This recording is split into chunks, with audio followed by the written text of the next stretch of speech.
All right, got my papers. Okay, I'm good. I mean, oh my God, do. Somebody please say it ain't so. Thank y'all for tuning in to Docs Daily, where you get your daily news from your boy, Sean Blazy. Ha ha ha. But ain't nothing funny though. Rest in peace to Shock G. The brother just passed away yesterday. And like they say, death comes in threes. We lost DMX, then we lost Black Rob, and then we lost Shock G. Three hip hop legends that put it all on the line, gave us all their talent, all they heart, all they soul, gave us music to ride to for a lifetime. Shock G, man, you a underground legend. You a mainstream legend. You just an overall legend. And for all the other brothers out there passing away, we got to start asking some questions because tragic happens. People do pass away. People lose their lives all the time. But the way these brothers is passing like that is starting to look kind of sketchy to me. That's why I'm asking y'all on the video, do y'all think it was probably the COVID, maybe the vaccine, or do y'all think it was something else? The first lady of the Blazer Gang is here. How you doing, bad girl Marie? We're about to get into this news, man, but before we do that, I'm gonna need y'all to hit that like button and subscribe to the channel, man. Also hit that notification button, y'all. Don't forget to show me some love because all I ever do is show y'all some love. Also hit that Cash App, $ Sean Blaze Docs, and don't forget to join the live chat, man, because we having good conversations here, and I think y'all want to be a part of that. I don't know why you wouldn't want to be a part of it, but you know, that's Negro here nor there. Man, we're about to get into this news about my brother Shock G. I'm feeling real bad about this. I'm feeling like he had longer to live. I mean, he had a lot of gray hairs and everything, but he was healthy with his. He ain't showed no signs of no health issues, and then all of a sudden, he passed away. Digital Underground Shock G, dead at 57 years old. And he didn't even look 57, y'all. He looked like he was way younger than that. It looked like he was taking care of himself. The same thing with DMX. I can't say the same thing for Black Rob, but DMX was definitely taking care of himself. Shock G, famous for Digital Underground's hit song The Humpty Dance and his work with Tupac Shakur, is dead. The rap legend was found dead Thursday in a hotel room in Tampa, according to his father, Edward Racker, man. Now, I don't know what was going on in his life. Who knows what was going on in his life, but this is a similar situation to DMX. So we're going to have to dig deeper into this, but this ain't no sad video. This is not a video for mourning. This is a video for celebration because like I said, these brothers did all they work. They made plenty of people laugh, smile, dance, cry. They did a beautiful service on this earth. So I just want to say RIP to them, but we're going to be remembering them and paying a tribute to all three of these brothers. Hold on. Keita Boo hit me with $5. Keita Boo, I really do appreciate you and thank you so much for the donation. Bad Girl Marie said, that's my sis, Sean, showing some love. Hold on, Keita Boo and Bad Marie are sisters? Okay, it's a family affair up in here. Like I told y'all on Docs Daily, we all family around here. But without further ado, we're about to go ahead and get into this news, man. And I hope y'all ready because I'm about to be sharing some information with y'all on how y'all could take care of yourself. Because going to the hospital was always a great thing, especially if you got the insurance. But if you just can't afford it, and you're trying to be healthy and you're trying to live your best life, man, there's plenty of tips I'm gonna be sharing with y'all so you can stay healthy. I don't know how y'all feel about meditating. Y'all probably never try yoga or never try to do anything of that nature as far as your health is concerned. But I would advise y'all, meditation is a plus. My man Gage Gore is in the building. Matter of fact, let me show y'all some love in the comment section real quick before we even get into this news, because without y'all, without the people in the live chat, there would be no Docs Daily. So I just want to see y'all pretty faces real quick. Bad Girl Marie, the homie Gage, Gore, and Keita Boo. We all we got and we all we need, you know. And if you're watching the video and you want to join, feel free to do so. But without further ado, let's get into this hot documentary, man. Because before Shock G passed away, he was living his best life. Now I want y'all to hear what the homie Fat Joe had to say about his passing because this is very sad for everybody. So pay attention, y'all.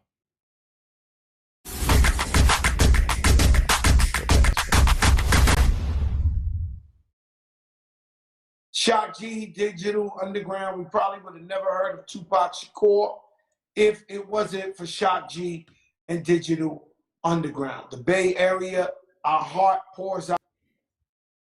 I love you guys. We share a very special bond, Fat Joe in the Bay Area with Vaughn and Chewy Gomez and my partner Ghazi and everybody over there in the Bay Area. I know this is a tough one right here. Black Rob 2 days ago, 3 days ago, DMX last week. Andre Harrell, Prince Marky D, Fred the Godson. I mean, you know, it's just grace period. I don't know if it's always been like this or it's just that we're so focused because of the COVID, because we on alert, because we watching for everything, that it seems like hip hop has been going through a real tough time, you know. And our hearts, our prayers go out to the family of Shock G. This terrible, bro. It's just terrible. And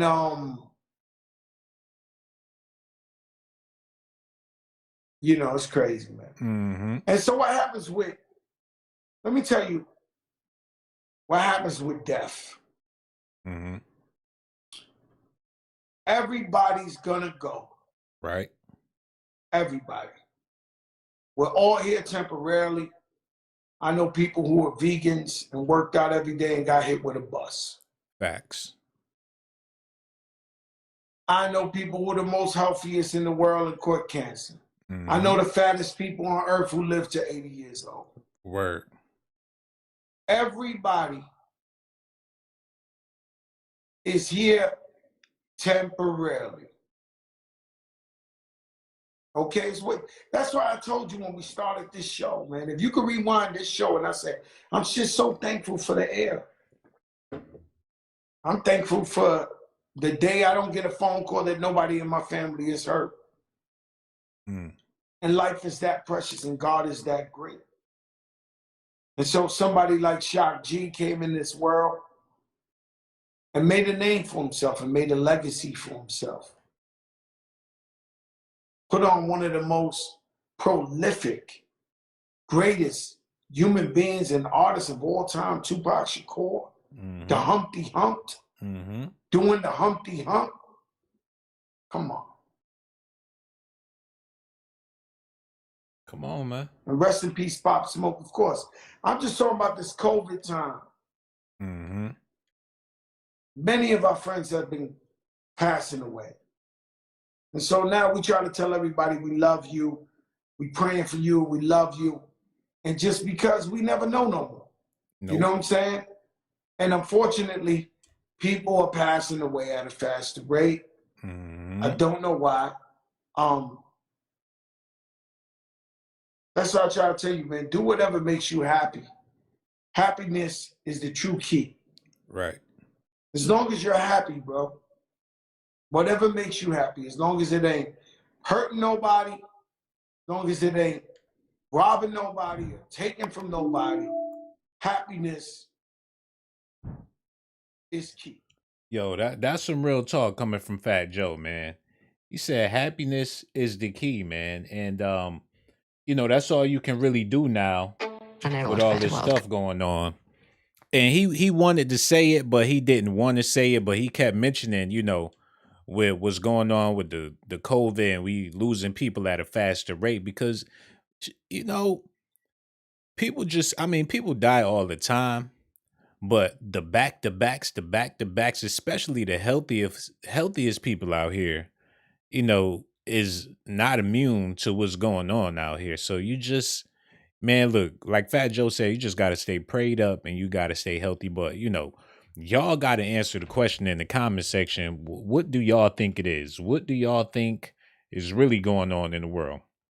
Y'all gonna have to let me know, man, because if y'all thinking something specifically that ain't got nothing to do with old age or got anything to do with just being a regular person, if y'all think it's more to it, y'all gonna have to let me know, man. Let me see what y'all talking about over here. Yeah. Let me see what's going on here. Okay, ain't nobody talking about nothing. But it is what it is. let's get into some more news, yo, because there's some more stuff I gotta share with y'all. But hit them like buttons and subscribe to the channel as well. But yeah, it's sad. I know what I think it is, and I'm not right to really be speaking on it like that because I'm not 100% sure. But what I think it is you have to be careful about who your healthcare provider is, man. If you have a day one doctor and you've been going to them for years, but some people don't realize that they doctor just there to get the bag. Some people really think that their doctors got their best interests at heart, especially when they prescribing you all this stuff that you probably really don't need. And they're like, oh, well, take this or take that. You just another dollar bill coming through the door, man. If you blessed to have a doctor that really don't look at you just like you a piece of work, then you good, man. But I'm trying to tell y'all, you got to be your own doctor. That's what people fail to realize. You have to do the research yourself. If you ain't living right and you know you're not living right and your doctor tell you something that you already know, then you got to take responsibility. You can't blame everything on your doctor. It's only so much a doctor can do. And like the homie Fat Joe said, unfortunately, we all gotta go. But in the meantime, at least act like you give a damn. That's the least thing you can do is act like you care, man. And as long as you do that, then that's just the best you can do. But a lot of people out here living like they just don't give a damn. Like I went out earlier and in the store, hardly nobody had on. Matter of fact, I don't recall seeing nobody with a mask on except for the old people, the younger people, and I'm not talking about teenagers, but just people that's not elderly was walking around no mask, no nothing. I think people don't care no more. I think people don't gave up and don't gave in. Everybody's like, well, the hell with it. You know, we all are goner anyway. It's a lot of miserable people out here. A lot of people that's not even looking forward to the future out here, man. And that's so unfortunate. Like, don't never give up on your future. But we're about to get into what DMX had to say because I know this brother was real wise and he had some great stuff that he had to say about all of this. So let's tune in to the brother DMX and see what he had to say before he passed away. R.I.P. DMX. Yo, hold on. It's having our loved ones around us, having our loved ones with us. Pause that, man. Wait a minute. DMX said people were asking him to say a prayer for everybody, but he said, you know what? The reason why he ain't do it is because people got to learn how to pray for themselves. Just like I said earlier, man, you looking for your doctor or your pastor or somebody to deliver you. You a lot of times you got to do things for yourself, man. You have to believe in yourself. Oh, I thought I was going to get that at a certain time in your life. When there's nobody else to depend on, there's nobody else to lean on. You got to lean on yourself, man. So DMX, them was some deep words. Let me run that back a little bit. Because he said, you got to learn how to pray for your damn self, man. It's having our loved ones around us, having our loved ones with us, close counters, just getting back to who we are, who we're supposed to be. The word says peace, be still. That's the word. Peace, be still. I mean, that's in the Bible. Those are not my words. That's in the Bible. You know what I'm saying? And we've gotten that. He forced us into it, But, that's what's going to happen. That's what's going to happen, Listen. God's going to make you listen. Believe that. Mm-hmm. He's going to sit you down. He will sit you down. And that's just what it is. This is what it is.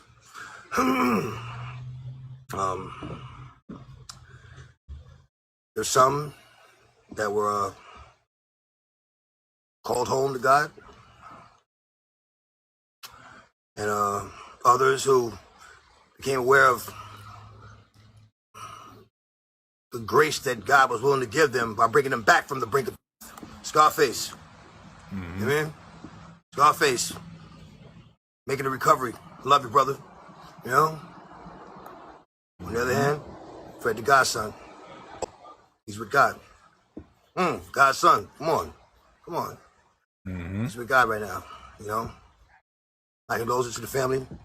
condolences to the family of everyone that's lost someone. You know, as a family member or a friend. You know, we feel that pain. But we feel that pain because we're gonna miss them being with us. Yo, man, this got me over here feeling real emotional right now, man. Rest in peace, DMX, yo. Cause he always people want to dog him out. Well, then again, he was the dog. So I don't know if he had a problem with people dogging him out. But that's Negro here nor there, man. He always had the right words to say. Always uplifted people, encouraged people, praying for other people when he going through his own stuff, man. But you know, people like that come once in a lifetime. And you know he was special. We was all able to experience DMX, a very troubled person, but who's not troubled? Especially now. You know, there's always been troubled people, but if you have something about yourself that other people can benefit from, you know, you go through your troubles in order to inspire other people. You know, you suffer so people can understand that, you know, they not alone and they suffering. You know, we all go through stuff. And DMX was a prime example of that. And he's talking about other rappers that passed away and people out there going through the struggle. And he mentioned how God has sit you down so you can think things over. And that's real important. A lot of people out here don't even have the time to really think like that. So how you going to be able to do anything, especially health-wise, when you don't even have time to think things through? And it take a lot of thinking when it comes to your health because you have to be honest with yourself. And a lot of people don't like to admit that their lifestyle could possibly, you know, bring them to an end. And me, I ain't no better. Like, I've been thinking a lot lately, like, I gotta get more active. And before the pandemic, I promise you, I was way more active. I was always out and about. But now it's sort of like I got a phobia. I'm not really trying to be around nobody like that. The more I can avoid being around folks, the better. Like I'm not trying to be there. I'm not trying to be around. I'm trying to get where I gotta go, get what I gotta get, and get away from your ass.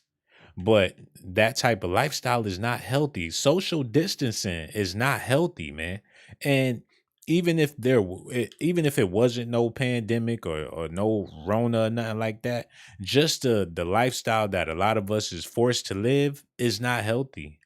Working from home, it's a blessing when you ain't got to deal with nobody, but health wise, it ain't never been healthy. Like you have to be more active.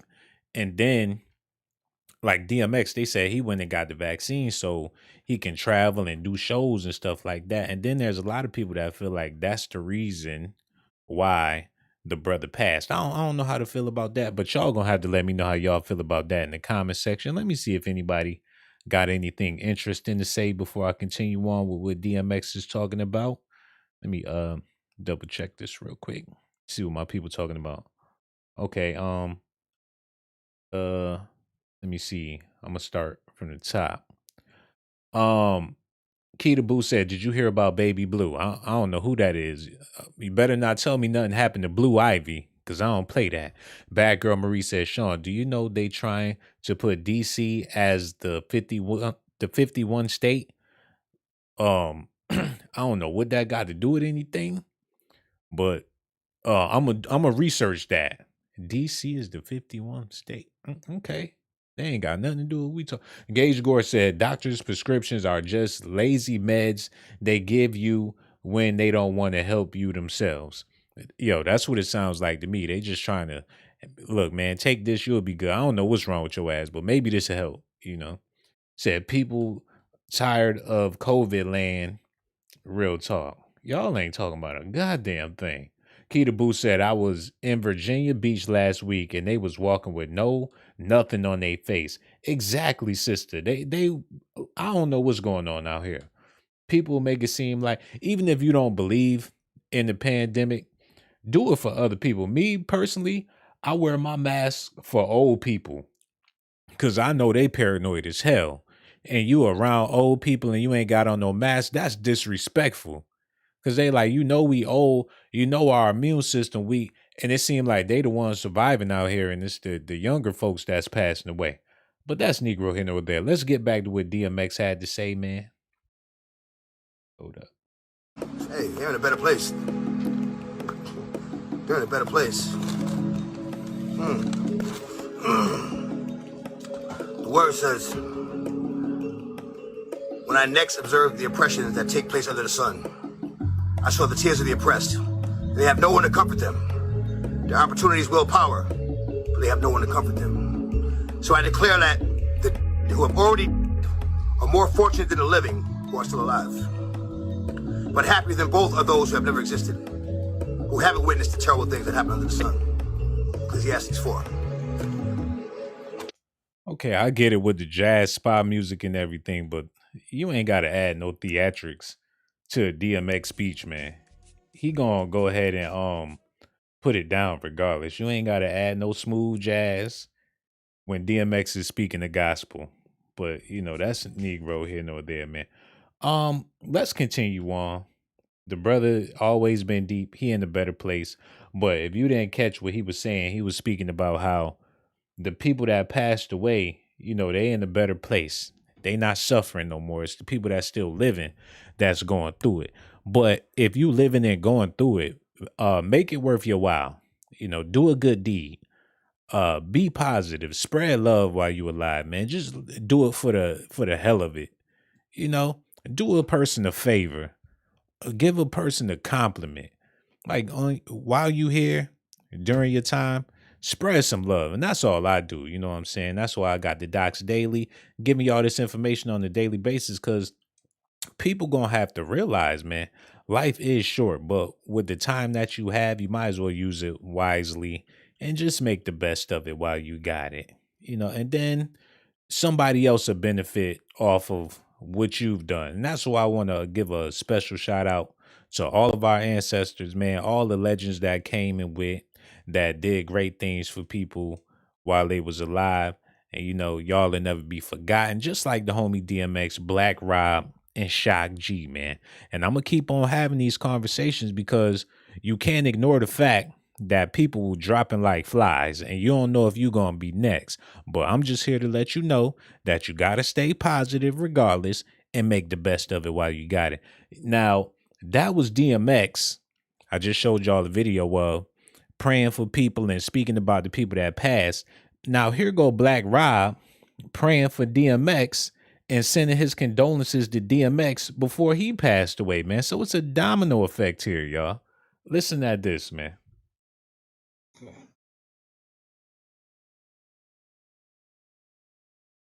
What the pain is, pain is crazy, man. It's helping me out though, man. It's making me realize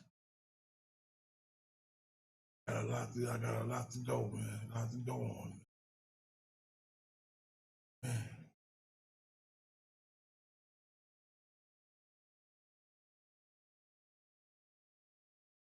How you feel about X? I mean, I feel everything about X. X world love, man. Positive. X to big love to X, man. Hold on, yo. I don't know how I feel about this. Wait a minute. I get it and everything. And Black Rob went. It seemed like homie threw the camera in his face. Like it's borderline disrespectful. He clearly looked like he going through it right now. You trying to get a drop? Man, somebody should smack the hell out of this dude. Whoever, I'd never seen it before. If I would have, I wouldn't have even played it. But my man sitting there like he Dougie Diamonds or something, with the camera all in Black Rob face. So this ain't the time for an interview, nigga. He's clearly in pain. Like he going through it right now. How you feel about X? Oh, okay, word. I feel you when that new mixtape coming out. He could barely talk. But that's just how I feel about it, man. People don't know when to cut them goddamn cameras off. It is not time for the gram all the time, man. Yeah, you laying there sick as hell. Let me whip out my. As soon as I see you whipping out the phone, I'm like, man, this some bullshit. Even if I'm not sick, and here you go with the phone out. If you don't cut that BS, people don't know no better, man. And it's like you can't even fault homie because that's probably just how he was raised. Like that's just what people do. But that's Negro here nor there, man. I don't want to see Black Rob like that. He gone now. He in a better place. I ain't about to keep rewinding and showing him. Look, if anything, I want to see him when he was healthy and when he was living his best life. You know what I'm saying? And speaking of that, let's go back to retro Black Rob, man. I don't want to have him all on the screen looking sickly and stuff like that. This is a tribute, a celebration video. So let's get some real Black Rob, man. Before all of that, to big this brother up, man. And don't, you ain't got to remember him like that. He was a strong brother. Life caught up with him. Life catches up with everybody, man. Look at this Black Rob in 2010. This is what we about to do, man. Hold on. Let me get this situated for y'all. Y'all got to see this. This one, Rob was really out here smacking dudes, smacking their goddamn hats off and everything, yo. I got it made like special Mexican dudes dead. What? Fans supported me. Come on. Dudes said. What? And I ain't gonna come home paint the town red. Moving straight ahead, my focus is getting red. Woo! Boom, get rich, Look at the kicks. Look at the Timbos. Look at the Air Forces, man. That's cause of my hard head. Or maybe I just like state food and hard bed. No offending me. BBW's all in his face. Like, you look good, baby. You look good. That's why I don't listen. Look at Rob. Back when he would rob your ass.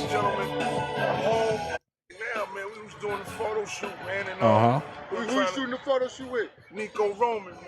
I know what it is, man. Doing photo shoots out in the hood in Harlem. Where we at? What's the location? Me and Wagner Projects, man, 123rd, 1st Avenue, man. El Barrio. So you know what we do, man. We do it in the barrio every time. Every trip. Earl. Tried that school shit, playing ball, sucking on dudes on some carrying. Come on. Shit, coming to class. I see you. I see you. Look, he was that dude in the hood. Run up on me if you want to. Come on.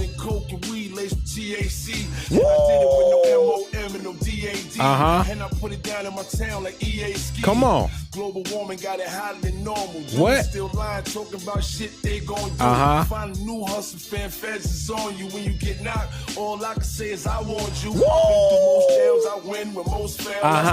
I ain't riding on the next man coke sale. Come on. Fuck coke sale. Come on, man. Black Rob, people. Don't forget, man. Go stream that man music. Go listen to it for yourself. That's what that real raw street music sound like, man. You ain't heard it in a while. Some of y'all ain't never heard it. I'm talking about a dude that'll really smack you in front of your moms. You go into the store, you say hello to your mom, smack you and you, excuse me, miss, for what I'm about to do to your son. But he been being real disrespectful. Your mom will move to the side like, I tried to tell him, baby. Your mom will be throwing that box at Black Rob while he whooping your ass. She gonna be calling him daddy, and you gonna be calling him daddy. He was just a real dude like that. I'm talking about he pull up in one of them big ass trucks. You be like, who that is out there? He got a big ass blunt in his mouth, smoking weed. Next thing you know, your sister giving him top. But that's Negro here nor there, man. I love the brother, man. We don't got too many dudes like him no more. Tell you about that street life and what it's like when them boys on you and you got to try to get them up off you, man. Y'all got me. I'm about to listen to some street music, man. And when I get done listening to Black Rob, I'm going to put on that DMX. Because both of them dudes were some hood dudes. Look at him walking down the street like the Kool-Aid man. Look at him. He about to get a whole block of hug. Got his arms out like, y'all know y'all love me. But that's Negro here nor there, man. Look, y'all. I don't know what y'all talking about in the comment section, but I'm about to find out right now. Hold on. Diamond Kelly is back in the building. What did it do, Diamond Kelly? Let me see what this young lady is talking about. Hold on. Let me get this screen together so I can zoom up. Diamond Kelly said, leave us BBWs alone. I don't think I'm going to be able to do that. Because one thing about your boy Sean Blaze, I ain't never had a problem with no BBWs, especially if you smelling like candy. And I ain't talking about no sweet perfume. I'm talking about Snickers, Skittles, Cheetos. If you got an appetite and you acting right, I might stop by tonight. But that's Negro here nor there. Let's just get back to this information because we celebrating Black Rob, DMX, and the homie from the Digital Underground because he passed away, man. R.I.P. to Shock G. And we gonna celebrate him. Hold on, I got a phone call, y'all. Oh, damn, that's a personal call, too. Yo, listen to what DMX got to say. Then I'm gonna get back to y'all. Uh-huh. That's the word. I mean, like. The best thing that we can hope for, the most important thing we can hope for, or pray for, or ask for, is that our desires coincide with God's will. Because at the end of the day, at the beginning of the day, it's gonna be God's will. It's always gonna be God's will. You try to understand what his, why he does what he does, and it's going to end up with a headache. Just do the right thing. Do the right thing. You know what I'm saying? Ecclesiastes 3. There is a season for everything, and a time for every matter under the heavens.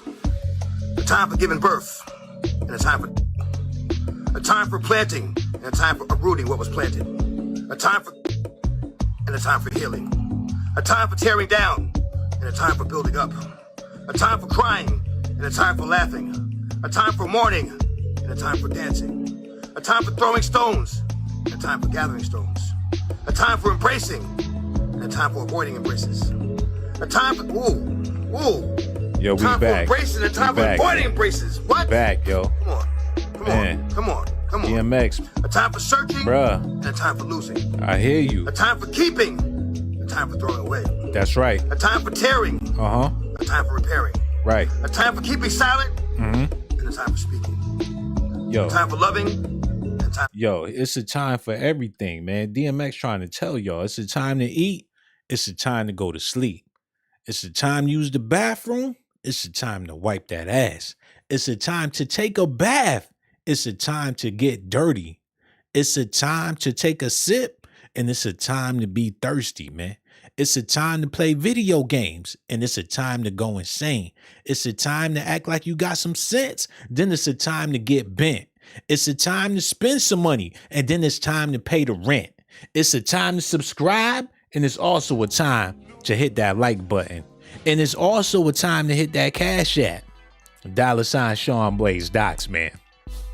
I will really appreciate that because, yo, he's one of the deepest people that I've ever known.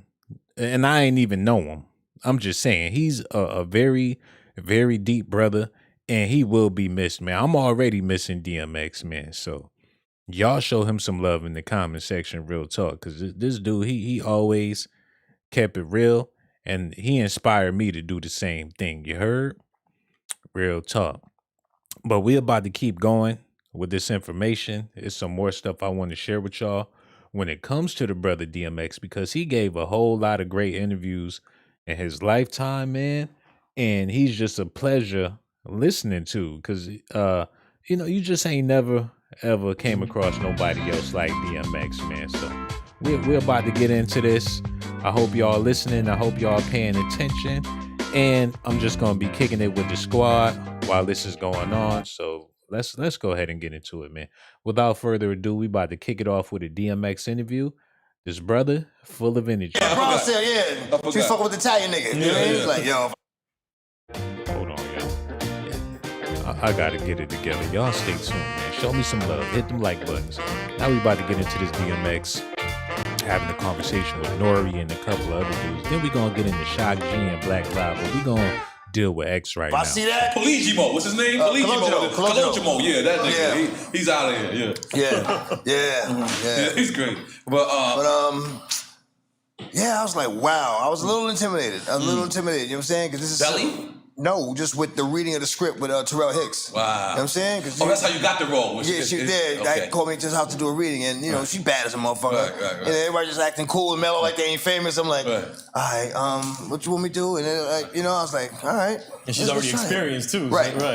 Let's make some noise, because actually you locking 9 girls down. I just start digging in it. I'm so sorry. So he said, I'm gonna knock her down. I said, damn. Because I think even Corrupt was mad at you at one point, right? Was mad. Did you knock one of those girls down? I forget. Yeah, that was don't come in, yeah. Don't come Maybe it should be forgotten. Well, I said, like, it was way before he even met her, though. Okay. She was still in New York. Okay. I mean, like a New York joint. You know what I'm saying? You got her first. Hold on, wait. He talking about Foxy Brown. He was with Foxy, and then Corrupt was jealous, and DMX wasn't even with her no more. He started dating Foxy Brown. And you know what? How I feel about Corrupt? He was the main one with the women ain't this and women ain't that, and you know you can't turn them into housewives, and you can't love them. It be them main rappers with them dirty raps about how females ain't this and how females ain't that. Them be the main ones that be some straight up simps and willing to die over a female. So, you know, he showed his true colors going at DMX over abroad. Like, come on, man. Who ain't had Foxy Brown? If you mad at DMX, you need to be mad at a whole lot of people. Because Foxy was giving them, I'm talking about reggae artist. A little bit of everybody was tapping them draws. So, I mean, yeah. But that's Negro here, no there. DMX was a G about it, though. He was like, man, I ain't even sweating no Foxy. That's old news, bruh. I don't, you know, got them draws and kept it moving. Ain't no big deal to me. You the one that wifed her, you know.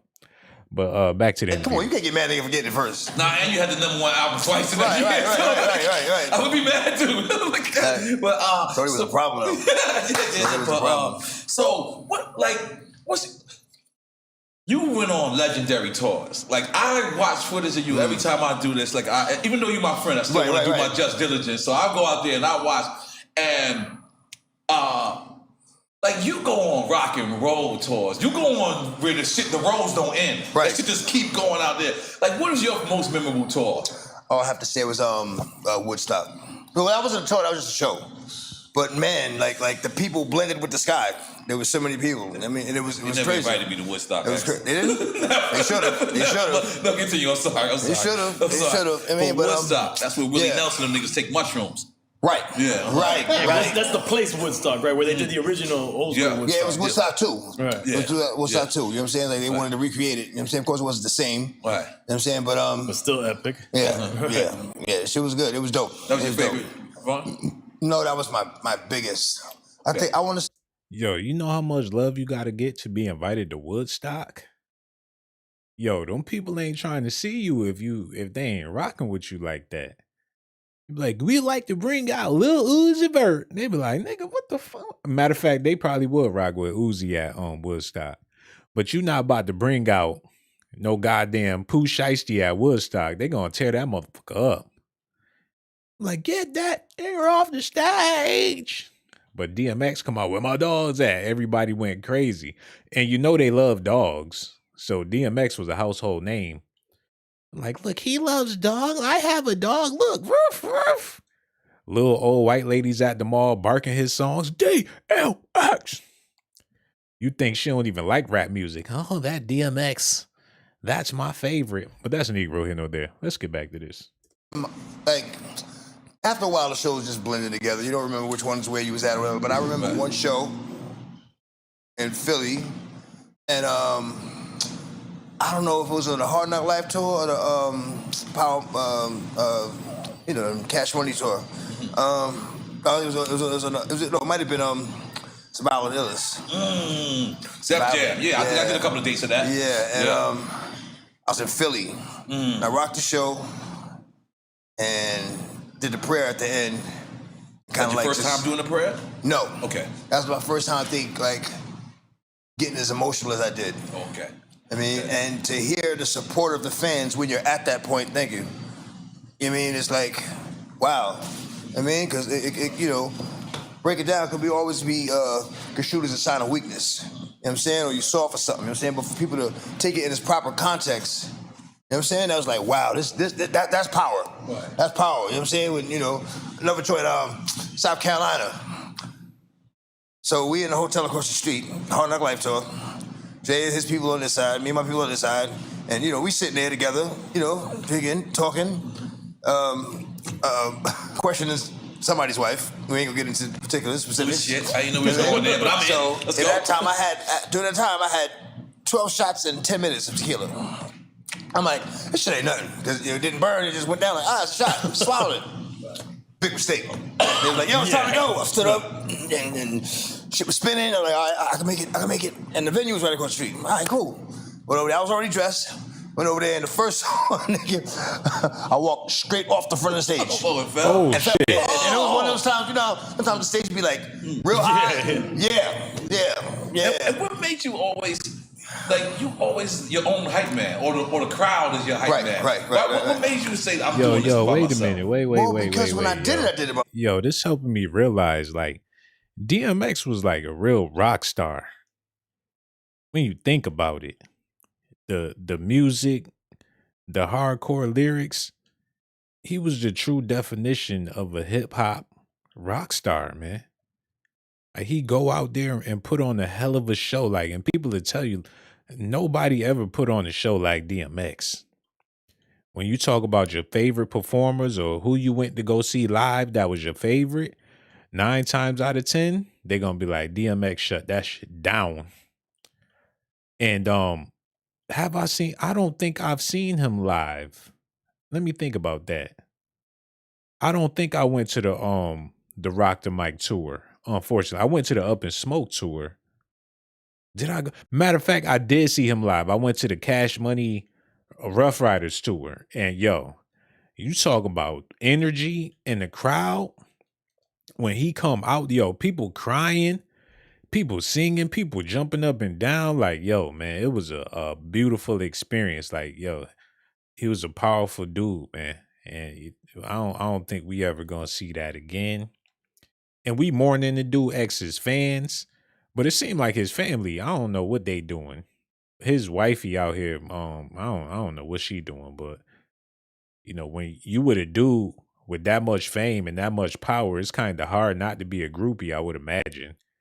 Even though he your baby daddy, you still got to be a fan because you was a fan before you even got involved with this dude. So she probably wake up every morning and look over at that dude like, damn, I'm really with DMX.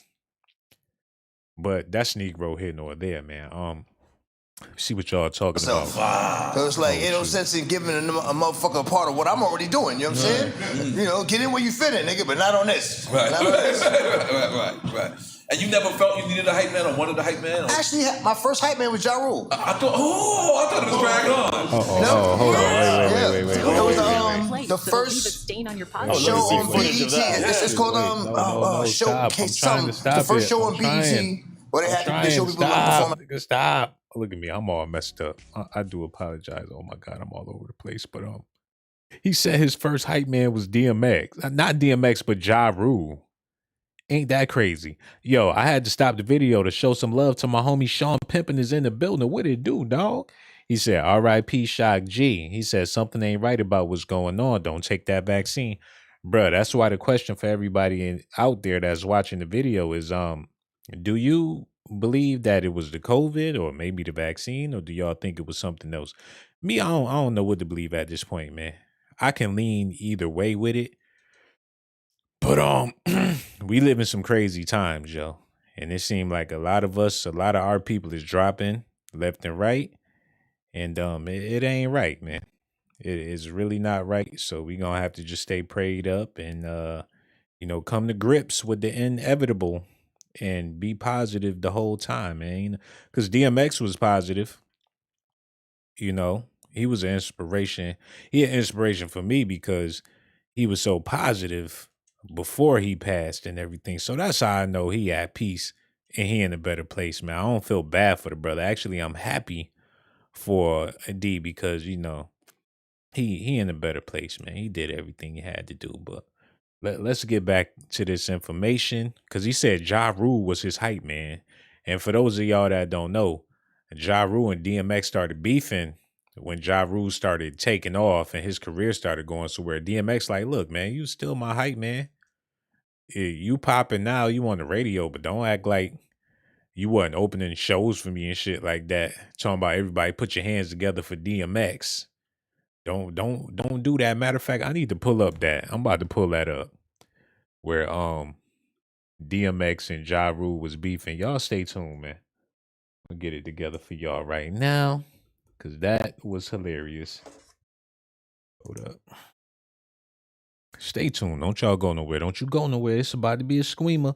Thank y'all for tuning in to Docs Daily. Also hit that like button and subscribe to the channel, man. Please do it, because if y'all subscribe and hit that like button, man, I'm gonna be able to keep this thing going. And best believe that's what we all want. Because this platform is an opportunity for people to really speak their minds and talk about stuff that they want to talk about. This ain't my platform. This is our platform. So we got to take care of what's ours. You know what I'm saying? We got to share the video. We got to tell people about the video, man. We got to do this together, because Docs Daily is for the people, man. And I know it sounds like I'm rambling, but the truth is my computer is acting slow. So I got to, put in a bunch of filler real quick. We got 79 people here for the homie Shock G. Everybody here showing him some love, and I do appreciate y'all for that. I want to thank y'all for tuning in. And if you have any memories about Shock G, DMX, or Black Rob, if you ever met them or if you have a special connection to their music, please let us know, man, because now's the time. Because I know people easily forget. People will say RIP to you one day, and then the next day they don't even remember who you was. Let me pull up this real quick on Hot 97. Hold on, look at this. It's almost there. Let me type this in real quick. Hot 97. Because they was going off back and forth. Where's that? Ja Rule versus... Oh, yeah. Here we go. Listen at this, y'all. What's up, man? Y'all know who it is. Man, man. That's right. That's where in New York. The treat I'm going to just give to everybody on the YouTube channel. You know, whether they heard it or on. Yeah, man, you got these cats in New York, you know what I'm saying, talking all reckless on the radio and everything, but they built for nothing, man. For nothing, man. You know what I'm saying? I just want to clear the air, man.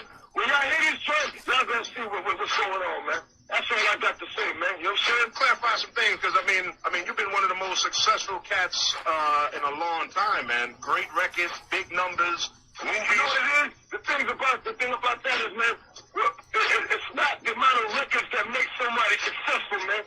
I mean, it's the amount of respect you get on the street. You know what I'm saying? It's the amount of credibility that your lyrics have, man. That's right. That's right. That's what makes a brother successful, man. These niggas taking because they sell a few records.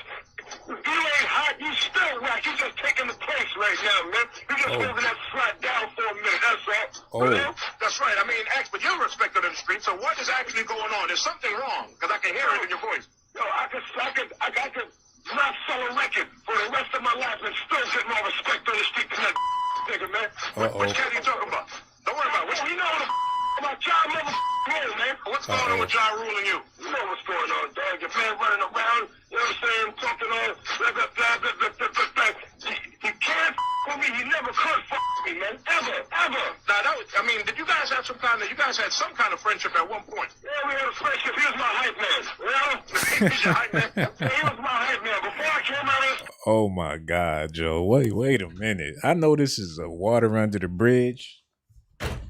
But when X was in his prime, man, when he was the dog, for real, and that was a scary time in hip-hop, y'all.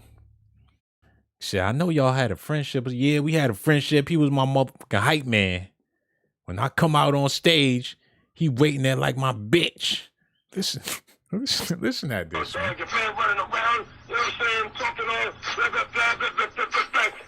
you can't with me. You never could me, man. Ever. Now, did you guys have some kind of friendship at one point? Yeah, we had a friendship. He was my hype man. You know?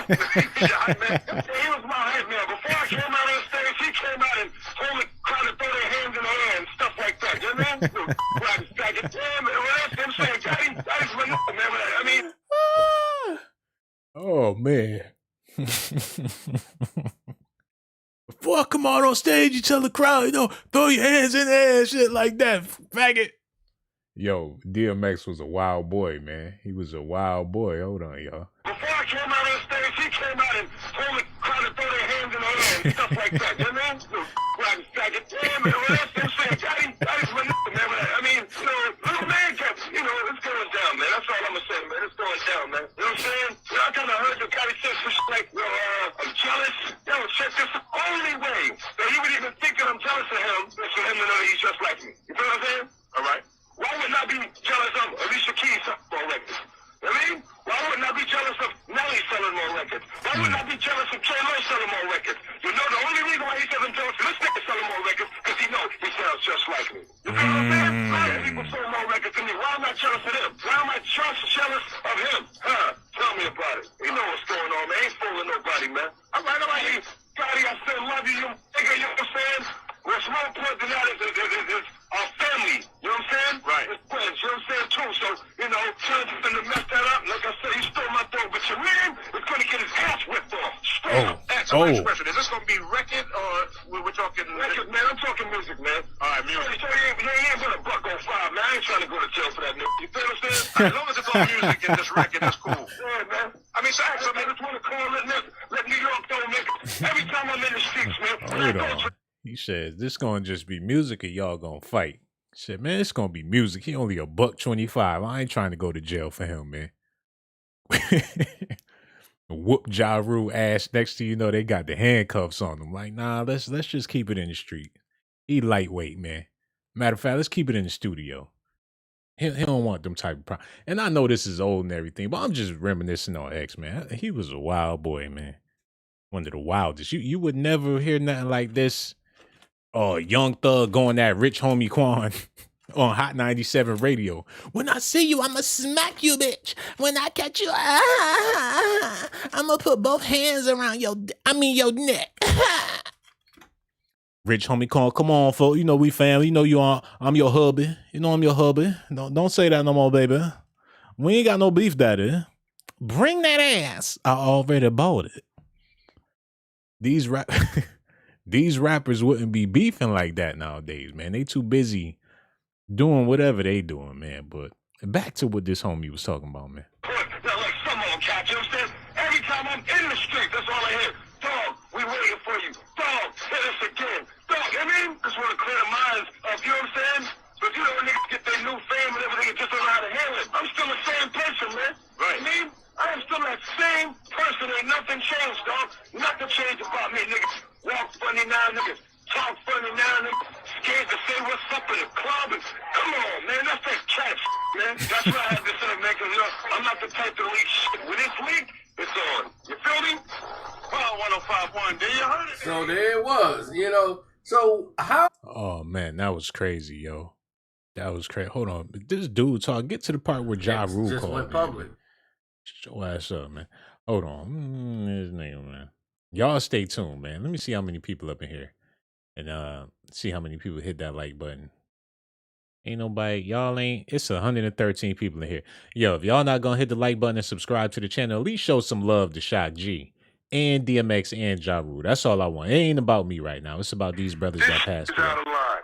First of all, hold on. Here go Ja Rule. Hold on. Give it to you. The real rolling up there talking. X is tripping. And, come on, homie. X just went public. Y'all go ahead and get ready for once this, man. Once he did that. Hit that like button. Yeah. So I hear Crack Man is calling up there talking shit, huh? Yeah, last night on the drama hour with K Slay. I mean, it's like this. I was heated about 5 minutes ago. I was really enraged and shit. Right. I got a chance to sit down. I'm smoking a blunt now. I done calmed down, and I'm gonna give it to you, the real. This right here is out of line. We're talking about DMX? We're talking about DMX, Crackman X. Oh, okay? no. This is out of line. First of all, he's been making records about me from the beginning of my career. I never had to make a record about him. You know why? Because he can't with me. You understand? He never could, and he never will be able to. And it's hurting him right now that I'm bigger than him. It's killing him right now that I'm bigger than him. You know why? Because we were friends, and friends Dude, when friends do things together, you understand? When he blew up, he was supposed to help me. Yo, Ja Rule don't sound convincing at all, yo. He just trying to piggyback off of what DMX had to say. Sounding like DMX. That's the sad part about it. DMX was frustrated, like, God damn, I can't do nothing without this nigga, man. Sounding like me, walking like me, talking like me and shit. I'm sick of that shit, man. And Ja Rule called up to the radio station, sounded like DMX, rehashing what DMX just got finished saying. He like, man, I can't get rid of this nigga, man. Tell him to do his own shit. I'm tired of carrying this nigga, man. DMX was not feeling Ja Rule at all. Come out sounding, acting, looking, dressing. Like, come on, man. This can't be life. And Yo Gotti, how can you condone that? Like, that would, look, I understand why X was frustrated, but let's get back to what Ja Rule was talking about. You understand what I'm saying? But he didn't do that, and I did it on my own, and I'm bigger than him, and I'm better than him, and now he's on the radio mad. He's mad at me, he's mad at Nelly, he's mad at Eminem, he's mad at any motherfucker that's selling more records than him. You understand what I'm saying? You understand what I'm saying? And the reason being is because he's a fucking bitch. This is how bitches act. You understand? They get mad when they see other bitches with nice shit. This is what he is. So you know what? I'm going to give him what he wants. He wants a piece of me. Come on, X, come get it. You know me. I've known you for years. You ain't never been a threat to anybody. You see, and I know it, and everybody who knows you knows it, and you know it. So, however you want to do it, dog. If you want to do it on the streets, and don't close the street option. See, don't close the street option, chump. Let's leave that one open. Leave it wide open. So we can do it on the streets, we can do it on the mic, we can do it however you like it. Because that's how I do it. You understand? Everybody wants to make comparisons to Pac and X and me. Y'all just want to see Pac come back? Y'all want to see this? It's here. It's here. And I'm taking it to the streets, to the mic, any way y'all like it. Holla back. Oh, shit. Oh, my God. Wait a minute. Did y'all hear that? He said, I'm sick of this. Y'all comparing me to Pac. Y'all want to see Pac come back? He said, yo, don't close the street option. We could take it to the streets. Y'all know how I do. Come on, Ja Rule. Wasn't nothing about that convincing, man. I ain't believe nothing that he was talking about. Well, maybe somebody else believed it, but I don't know, man. I'm going to have to ride with DMX, and it's not because he passed, but... he went a little crazy with the Tupac. The things that he's saying. The whole to take it to the streets part? Hold on, I think this Irv Gotti. Station and let it... Hold on, here go Irv Gotti right here. What's going on? What do you think about that? What I think about all of that? I think my guy Rule has every right to say the things that he's saying. The whole to take it to the streets part? I mean, it is what it is, man. You can't. It's like this. If you keep smacking a guy in the face, you keep smacking him in the face, and the guy's being gracious and like, all right, because he's got a guy like me, like, just leave it alone, leave it alone, leave it alone. And he's been taking smacks in his face for, a period of time. Yo, I can't believe Irv Gotti took Ja Rule. So, I mean, I get it. That's your man and everything, and y'all was tight. But that man sound just like DMX. If anybody told him, like, yo, maybe you need to sound like X, that's probably what it was, man. But that was crazy. I'm not about to keep on elaborating on that because I'm pretty sure they made up over the years. They both grown. DMX is gone, but I was just going down memory lane with DMX because, man, that he was a wild boy back in the day, a wild boy. But let's get back to what he talking about, y'all. Wow. We did it in DC. And Ja Rule. And Swiss was my DJ. Wow. And Ja Rule was my hype man. Yeah. Wow. That's crazy. Yeah. Yep. Oh, shit, that's crazy. That makes some noise for that. So, Fat Joe always tells this story. I believe it's Nigeria or no. Hold on, I gotta take this shit off. This is hot, this motherfucker. Take them off. This dictator named Rakimyo, and he says that he got kidnapped. Yeah. I heard you got kidnapped as well. Almost. Okay. Oh, we was a little ahead of of the situation just by doing some random shit. And this in Africa? Yeah, Angola. Angola, that's yeah, just by being. Hold on, y'all. Fat Joe and DMX got kidnapped in Angola. Go get the nigga. Bring the nigga here. I ain't doing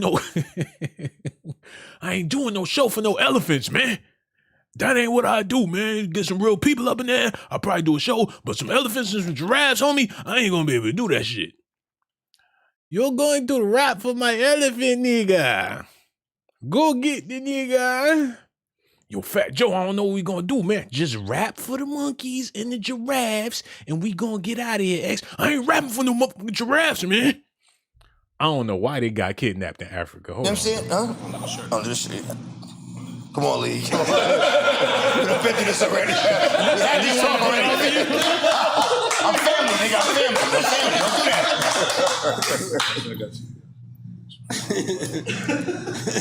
that. Shout out to our Angola listeners. We got some. We got Angola listeners. Okay. That's where he's from. Be careful. Yeah, that's what. Yeah. So we kind of knew. We kind of knew something was a little off because. You know, out there, they pushed the runway up to the plane. I mean, the steps. Right. So this nigga came on the plane. I mean, like, yeah, come on. These passports, and I was like, let me try to describe this. You want to? You just your private plane, or it's not private? No, it's not private. It's not private. Not private at all. He's going for you. Came on the plane. Came on. I was like, come on, y'all. And we first got there. So it was like, oh, this nigga's like, we were like, yo, that shit is easy. I've never heard of it. At the same time, it's like, this nigga got a lot of authority and power here. You know what I'm saying? Is this the promoter? It was supposed to be the promoter, right? It was the promoter. You know what I mean? So, as we go into the hotel, we happen to see the American Embassy. So we're like, yo, oh shit, yo, let's go in there and say what's up. That's what saved us. That's what saved us. Went in there and the chick who was in charge, the lady that was in charge, was from Harlem. You know what I mean? So we started, oh shit, yo, yeah, take my number. Just on some regular shit, like invited to the show type shit. I was supposed to do 3 shows. I'm like, all right, back to back to back. That's what it's like, you know, I came in and out, in and out. And what did he try to separate? Yeah, we did the first one, and he said, like, you know, he was talking because I didn't speak Portuguese. You know what I'm saying? He was like, yo, that he didn't really promote the next show, and you know what I'm saying? Could we stay? And I'm like, I don't know, man. You know what I'm saying? He's like, yo, he promised to give me $30,000 a day just to chill. Yeah, $35 just to chill. I'm like. Just to kidnap yourself. I mean, when you get that deep in nigga pockets on some favor shit, it's not a good feeling. It's like you owe him at that point. You know what I mean? Yeah, I'm cool. Oh, hold up. Yo, that's how they do? You said they booked them for a certain amount of shows. And talking about, oh, I'll book more shows. And we'll just pay you just to hang out here for a little bit. It was somebody else that got kidnapped. I think it was a promoter. I think it was in Angola, if I'm not mistaken. Nas was supposed to do a show out there, and the promoter and his son was like, oh, Nas will be here, and Nas didn't show up. So it ain't funny, but they wound up keeping the dude and his son in Africa for mad long, and Nas was nowhere to be found. Like, they do not play about them hip-hop shows in Africa. But that's good that you can go to Africa and get love on the music tip. You know, and they there to support you. They want to see you and all that stuff. That got to be a beautiful feeling doing a show in Africa. But, you know, that sounds like some scary business. You don't know the language, and they talking left and they talking right. Next thing you know, your ass in the basement eating some snake skins and all that. But that's Negro here, no there. Look at this, y'all. Then I called my wife, and we was just out, you know, I was arguing with my wife.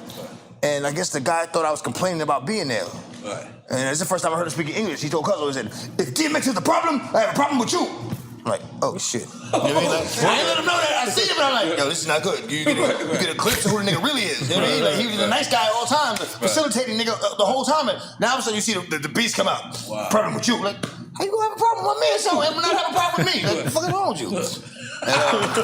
And, security niggas outside the door, them niggas knocked on the door, was like, when we left, security niggas knocked on the door. I wonder why. I was thinking it was good security. Nah, them niggas was just keeping an eye on us. You know what I'm saying? Oh, like, they was everywhere we had, right there. Yeah, work well. Hold on, wait, Joe. Wait a minute. DMX said he was on the phone arguing with his wife, and homie thought he was talking about him the whole time. He was ear hustling. So, oh, DMX, you have a problem with me, nigga? I got a problem with you. DMX looking like, what the fuck? I ain't even say nothing to you. they was plotting and scheming on him the whole time, man. Yo, I ain't going to Africa. Hey, let me know if y'all. So I was like, we go to the gym, work out. I'm like, okay, all right. Called embassy chick. She was like, yo, this should be happening. I'm like, what? Why didn't you tell us this from the beginning? This should be happening. She knew this. She was like, yeah, you know, and they said, yo, bring your shit down to the basement, the garage. You know what I'm saying? Right. And down there, had the bulletproof Suburbans. I felt like I was in a spy movie. Wow. You know what I'm saying? Yeah. Shorty had to pull a gun out at the airport. Fly out of there, right? Y'all couldn't fly out of there. Yeah, we did. What it was, America had a gas plane that would take employees to Dallas every day. Word. So we got on that plane. Wow. Plane with no name. Wait a minute. This dude said he was in Africa and the American embassy had a plane that would take people to Dallas every day. Yo, what type of job is that? You wake up in America, you get on the plane, get to Africa. Yo, it ain't that many hours in a day. I thought it took like a week to get to Africa on the plane. Or maybe they got some type of jet that'll get your ass there in a couple of hours. Like, who knows, man? But that's a wild ass story. He said they had to sneak them out. And I know you listening like, we heard what he said, but it's my job to elaborate on what he said. But they had to sneak him out. He thought he was on some Mission Impossible shit. Dun, dun, dun, dun, dun, dun, dun, dun, dun, dun, dun, dun, dun, dun, dun, dun. Okay, I'm done. Matter of fact, before I even get back to what DMX was talking about, let me see what y'all talking about in the comment section, man. See what is going on in the chat. Let me pull this up real quick. Oh, okay. We got some people up in here. My man said we lost a real one. Yo, Sean Pimpin, we definitely did, yo. Diamond Kelly, she said, yes, it is the vaccine because otherwise, why would they force us to take something but want to put us in jail for smoking weed and other drugs? Yo, and not only that, Diamond Kelly, I'm thinking, how is this stuff free? Now, if you had to have $50 or it cost $100 to take it, then I'm like, okay, but when do they ever give out all this free stuff all of a sudden? I'm talking about the vaccine, the stimulus, and it's a lot of free stuff going on. And I just don't get it, you know. But my man Gage Gore said, this sounds like a WWF interview before the fight. Exactly, man. It sounds like they about to go out there and something terrible about to happen. But that's Negro hitting up there. Let's get back to this DMX interview, man, because this is crazy. Yeah. That does sound like some CIA spy shit. Oh shit, y'all ain't supposed to see that. Oh, God damn. Yeah, that's what I said. In the basement. No, y'all ain't supposed to hit that cash app. I never seen a bulletproof anything until then. You know what I mean? Wow. Yeah. I'm tripping. And so they had to hold y'all down, like, Got myself in trouble real we going quick. And it's all y'all fault. But they on the plane or whatever. And for some reason they stopped cussing. What I did was I broke the money down. Like, yeah, I'm not a problem with me. Like, fuck. Okay, here we go. Oh, this should be happening. I'm like, what? Why didn't you tell us this from the beginning? This should be happening. She knew this. She was like, yeah, you know. And they said, yo, bring your shit down to the basement, the garage. You know what I'm saying? Right. And down there, had the bulletproof Suburbans. I felt like I was in a spy movie. Wow. You know what I'm saying? Yeah. Shorty had to pull a gun out at the airport. Fly out of there, right? Y'all couldn't fly out of there. Yeah, we did. What it was, America had a gas plane that would take employees to Dallas every day. Word. So we got on that plane. Wow. Plane with no name. Yeah. That does sound like some CIA spy shit. Didn't the embassy went and got you guys out of the hotel? No. Yeah. That's what he said. In the basement. They got us in the basement. Yo, welcome to the show, mate. Yo, I never seen a bulletproof anything until then. You know what I mean? Wow. Yeah. Wow. And so they had to hold y'all down, like, right? Yeah. Because we going through the security, but they on the plane or whatever. And for some reason they stopped cussing. What I did was I broke the money down. Like, yeah, all right, I'm gonna hold this. You hold this. Not the 30, but from the show, I was getting like $1 something. You know what I'm saying? Let's for $100,000. Stop talking about $100, kids. He stopped talking about $100, kids. Go ahead. So you still did right by homie. You gave him back. No, I didn't. He didn't give me the money. I didn't accept it. Oh, okay. That was an offer. I'm like, let me think about it. I wasn't accepting that. Come on. I mean, it's like accepting a fucking a package from a nigga in school. Here you go. Or you gonna owe that. Or when you go to jail and you work in your cell, nigga got a whole carton of cigarettes in your shit. You're like, what the fuck? How can you give me cigarettes? Honey bun? Don't eat the honey bun. Don't eat the honey bun. Hot drops and Oreos and shit. Nigga, what you don't give me hot drops for, nigga. You don't even know me. Do for these? You don't even know me, nigga. I get hype, man. I hit my knee. So I heard using Damien at all no more? Damien is dead? He's clearly not dead. But I just didn't want to highlight him as I've been. You know what I'm saying? I'm not fucking with him as much as I was. You know what I'm saying? Because,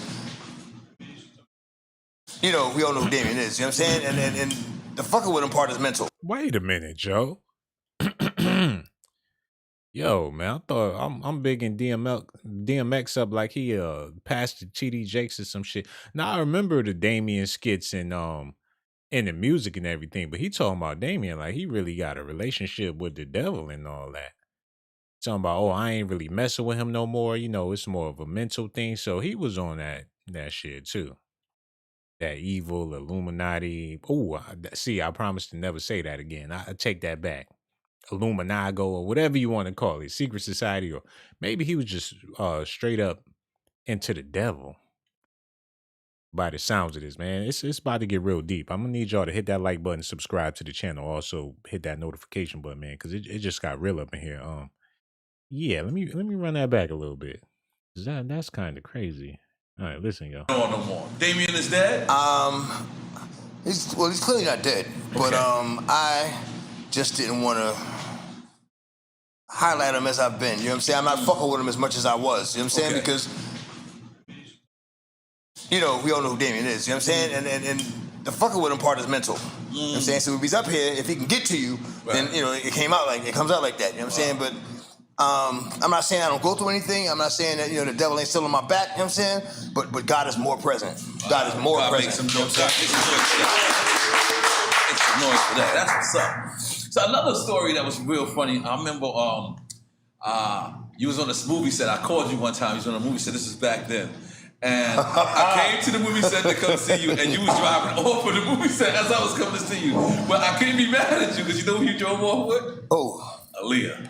Actually, Arizona? I don't remember where it was. I thought it was LA. I thought it was Romeo Must Die. No, LA. Or something like. Me and Aaliyah went to the award show together. That's probably what it was. I came to see you somewhere. Yeah.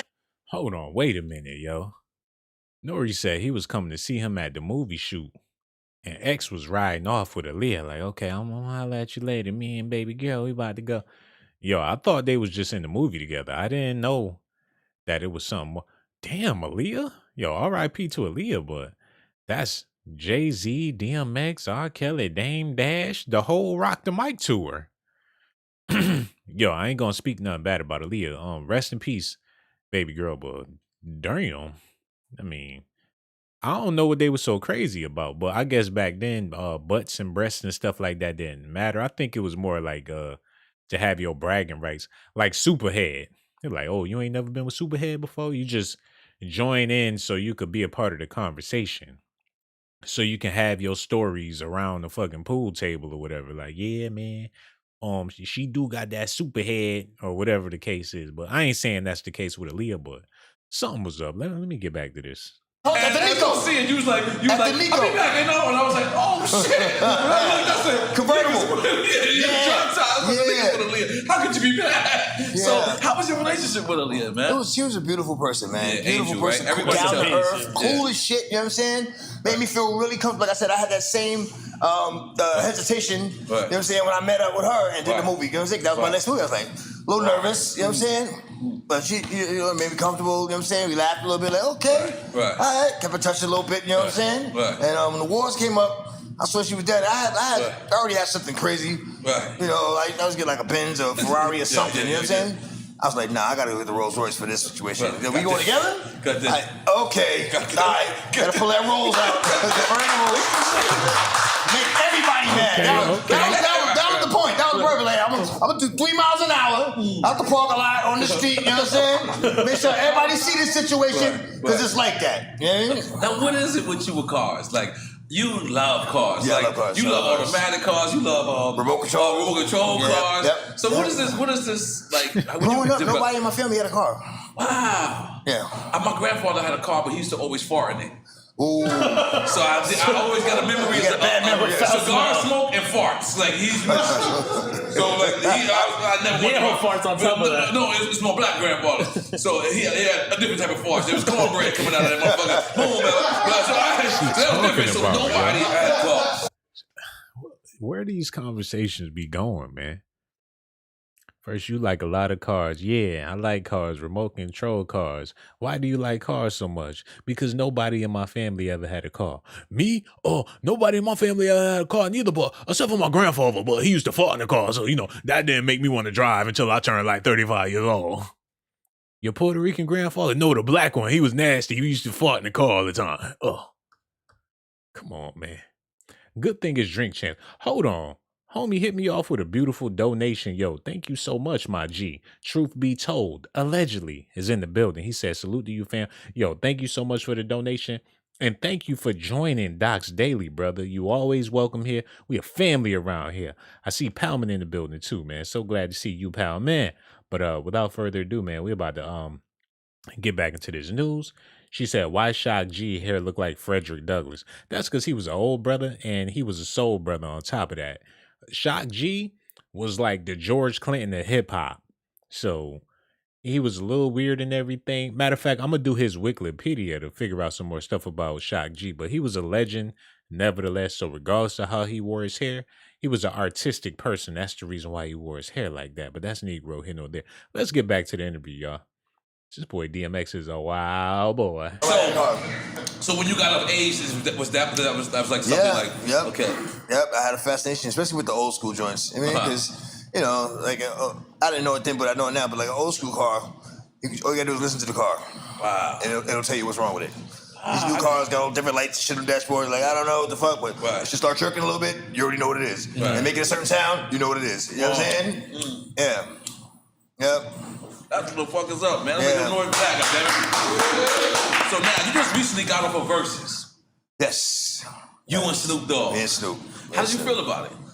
I was a little hesitant at first. Okay. I mean, I'm like, I'm a battle rapper. Mm-hmm. So it's like, right. Is this a battle? It says versus. Like, how do I walk into it? You know what I'm saying? And, I fuck with Snoop. Right, so it's like, nah, I can't say fuck you to Snoop. You know what I'm saying? I can't disrespect Snoop. I can't go at his head. That's Snoop. You know what I'm saying? Your favorite rapper's favorite rapper. Right, you know? So and I said, nah, what it is, it's just an opportunity for you to, show your your catalog. Right. And he does his. So I'm like, oh, okay. I guess, up until the day before, I was kind of on the fence. On the fence. Yeah.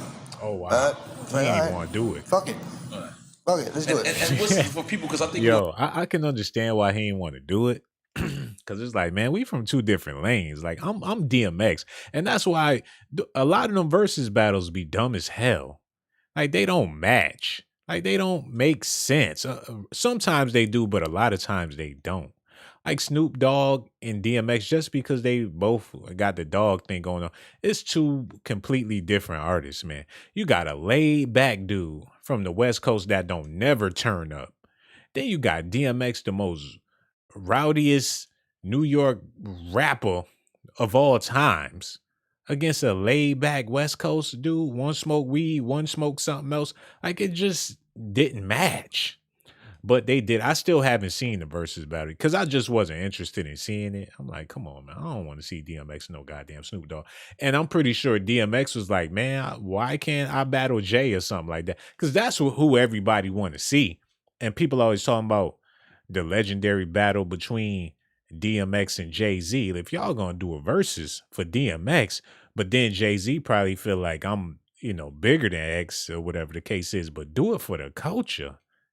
That would have been more monumental to hip hop than goddamn Snoop D-O double Jizzle and your homie DMX. That don't even sound right together. Snoop D-O double Jizzle and where my dog at? Ugh. Nope, I wasn't feeling it. But y'all gonna have to let me know if y'all liked it, cause I ain't had seen Jada Kiss on here, right? Yeah. That actually did verses. So what's the pluses and the negatives of doing verses, if there is any? Plus is you remind people of what you've done throughout your career. Catalog. Negative, if there has to be one, would probably be the fact that there has to be a winner. Right. So if there's a winner, there's definitely a loser. Right. Do you think? I mean, they don't actually technically announce it a winner. doesn't seem like it. No, but what the people on the street do. Like, yo, you got it, homie. You did this and you destroyed it. I guess. Right. Nigga said, I guess. So what's the next move for X then? I'm working on the album, man. I got like 2 more songs to do, man. Get out of here. And this on Def Jam? I heard you went back to Def Jam. Yeah, I went back to Def Jam. Let's make some noise for that, Okay. How did that happen before we get into the album? How did that happen? Yeah. It's the right way. It's the right way. With Steve Rifkin. Steve Rifkin? Is that Def Jam? Yeah. No. No, he's managing. Managing, yeah. I started fucking with Steve, and then the opportunity came up. I guess everybody that was working at Def Jam used to work for him on Loud. So wow. You know, yeah, that's right. Okay. Yeah. Sharif, everyone. Okay. Would you want to go back? I'm like. And I think Like, L wow, went that's back crazy. too. L went back too? Yeah, I think L went back too. Okay. See, I'm trying to get a check too. I'm sneaking there somewhere. There you go. Well, so all right, so how did that? All right, so you said we just feel it's good. He got an album coming out, y'all. And DMX, he got some tracks. He said he was working on like 2 more songs. So I'm pretty sure they could slap something together and put that out. But I remember I was somewhere online and it was a DMX video and I played it. X didn't sound like X. And he a lot older now, so I'm pretty sure he ain't gonna sound the same forever. But it sounded like I was listening to somebody else when I heard it. Like, that don't sound like DMX. But that could be a good thing or a bad thing. A more mature DMX. Jay-Z always sound like Jay-Z. From Reasonable Doubt to 444. He still sound the same. The lyrics ain't as hard as they used to be, but he a freaking billionaire. What he really gonna rap about? Yeah. But DMX didn't sound like DMX. But I'm still willing to listen to the album. But I don't really listen to music no more because the feel, it ain't there no more. Whatever you talking about, especially in these times, I'm not trying to hear it. And even if you is talking about the struggle, I'm not trying to hear that neither, man. People trying to keep their head above water. Whatever you rapping about, I don't know. I listen to a lot of old school though. Like I'll put on some old school DMX and be loving it because you want to know why? Because it take you back to a time before all this BS. I mean, it was BS going on then, but nowhere compared to what things is like now. So I like to reminisce. I'll put on DMX's first album, listen to some Rough Riders, some Locks. Look, I have a good time doing that. Put it on my headphones, be outside chilling, just knocking that old school. As far as this new music is depressing, man. I don't know how y'all do it. Like, I don't want to hear some idiot in my ear talking some nonsense, man. I'm just not a fan of modern music. And I'm not just talking about in 2021. I've been feeling that way since like 2004. Mike Jones. And I tried to rock with music when, the Chameleonaires and the Cash Money. Now, Juvenile was my dude. I used to love Juvie. But when Mike Jones called me up 240485 up on the low, it's like, man, I don't think I'm gonna be able. I tried for some years, but after a while, I'm like, man, this shit whack. And it's been like that for a while. So I'm not well versed with modern music. And it's been that way for a long time, man. You catch me, you snatch my headphones off to see what I'm listening to. I'm listening to some Teddy P. I think I better let her go. I'm an old school brother, man. I can't help it. This new shit is just, I don't know. It don't make you feel. I want music that's gonna get me excited, gonna make me feel good, make me think, make me laugh, make me wonder. This music don't do none of that shit for me. But that's Negro here or there. But I've never been the type of person to keep up with trends and stuff like that neither. So it is what it is. Let me see what y'all talking about over here. I think the chat is dead. Ain't nobody else in the chat. Ain't nobody said nothing. I don't know what's wrong with y'all today. Okay, there we go. Let me see what y'all talking about before I get back to the interview. And so much love for everybody watching. Y'all, this is real special. Everybody showing their love for Shock G, DMX, and Black Rob. That's what it's all about, man. Y'all the greatest. Y'all is the greatest. Let me see what y'all talking about. Palmer is in the building. Homie Gage Gore said, I watched the last verses I watched was E40 and Too Short. How was that? Because I wasn't, you know what? I'm going to go back and watch that. But E40 ain't really have no radio hits like that. He had a lot of underground. I bet that verses was embarrassing. Like easy. With the yabba dabba doos. Like, what the fuck is he talking about? Like, the world ain't supposed to see this. This supposed to stay in the Bay Area. It's too short, bitch. Some old ass beaver with a fat face looking at the camera talking about, bitch. That's not good for 2021, man. I know that verse has upset a whole lot of feminists out there. It's too short, bitch. Like, Don't put him on no mainstream television, man. Leave him in the underground where he belongs. Palmer said, Sock looked like a cross between Benzino and Frederick Douglass. She all on that man meat. She gonna dig him up and have sex with him. She lusting over his corpse. But that's Negro here, no there. Diamond Kelly said, I love old school music, but music these days made me run to the church house. Yo, you and me both, man. I ain't about to be listening to somebody to my hell Satan. Y'all can worship the devil on your own time. I ain't got time for that. But that's Negro here, no there. Let's get back to this interview, man, because DMX is that dude. And I hate to make this all about DMX, but let's get back to this. He's interesting, you know? It's good. It's good. And you had the chance to be independent, right? But it wasn't my label. It was with another label. It was with another label. Yeah, that's so a difference. I couldn't stand that. I know you were they play games and did all type of fuck shit. Yeah, I would love to be independent. Right. You would love to be with your label, though, right? Under your shit. So you still got Bloodline or no? Yeah. Okay. Yeah. Because we had Young Berg on here, Hitmaker. Yeah, and he told us how he signed you, and you also took his first piece of pussy. Hold on, wait a minute. First piece, he said he was ever going to have. And he said, the dog is really a dog. He just came out of nowhere. And he got the girl. You know what? He said that you said to the homegirl, he said, I think you love your person. So you want to get a drink or something? Yeah, see? The girl too. You said your ex gave me the girl name too? He took it back. Oh my God. This nigga tripping. He had Young Berg signed to his label. I never knew that. He had so when Young Berg was getting smacked up in the clubs and everything, where was DMX? He ain't go help homie out or none of that. Like, whatever, man. That's my man's and everything, but I ain't about to fight his battles. Hold on, this is Young Berg, y'all. Listen.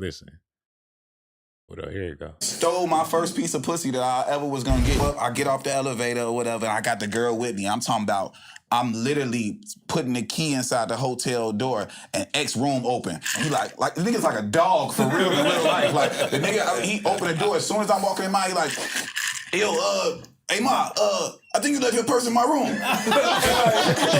Mind you, we met these bitches at the club. He ain't never been to his hotel or none of that shit. The bitch goes in DMX room and he took my first piece of pussy. God damn it. Make the point for that. Wait a minute, yo. I know y'all heard what he said, but it's my job to elaborate. We said he was in the hotel. He walked through the hotel door with the chick, with the key in his hand, about to go in the room and tear that ass up. Next thing you know, DMX opened the door next door. Hey, ma, you forgot your purse in my room. She like, did I really? She went in there, closed the door, and ain't never come back out. What type of shit is that, yo? Said the dog was really a dog. If he'd have kept it real and said he was a virgin, if he'd have said he was a virgin, I'd let him have it. He ain't keep it real with niggas. If it happens, Hold on.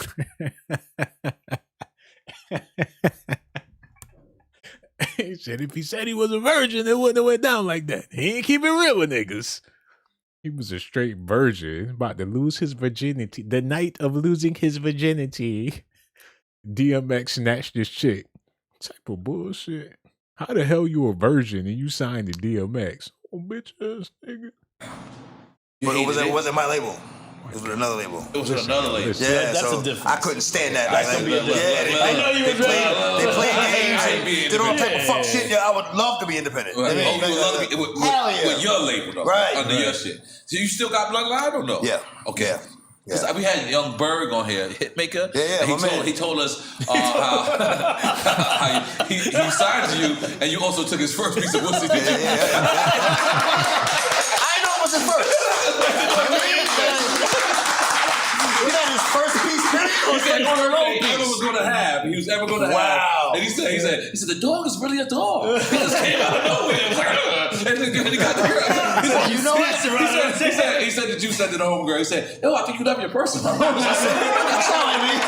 So you want to get a drink or something? You know? Yeah, but see, the girl too. He said, yo, ex gave me the girl name too. He took it back. DMX stole my first piece of pussy that I ever was gonna get. I get off the elevator or whatever, and I got the girl with me. I'm talking about, I'm literally putting the key inside the hotel door, and X room open. And he like the nigga's like a dog for real in real life. Like the nigga, he opened the door as soon as I'm walking in my, he like, yo, hey ma, I think you left your purse in my room. Mind you, we met these bitches at the club. He ain't never been to his hotel or none of that shit. The bitch goes in DMX room and he took my first piece of pussy. God damn it. Make the plug for that. If he'd have kept it real and said he was a virgin, if he'd have said he was a virgin, I'd let him have it. He ain't keep it real with niggas. That's what happens. You don't keep it real. You gotta keep it real, son. You know what I mean?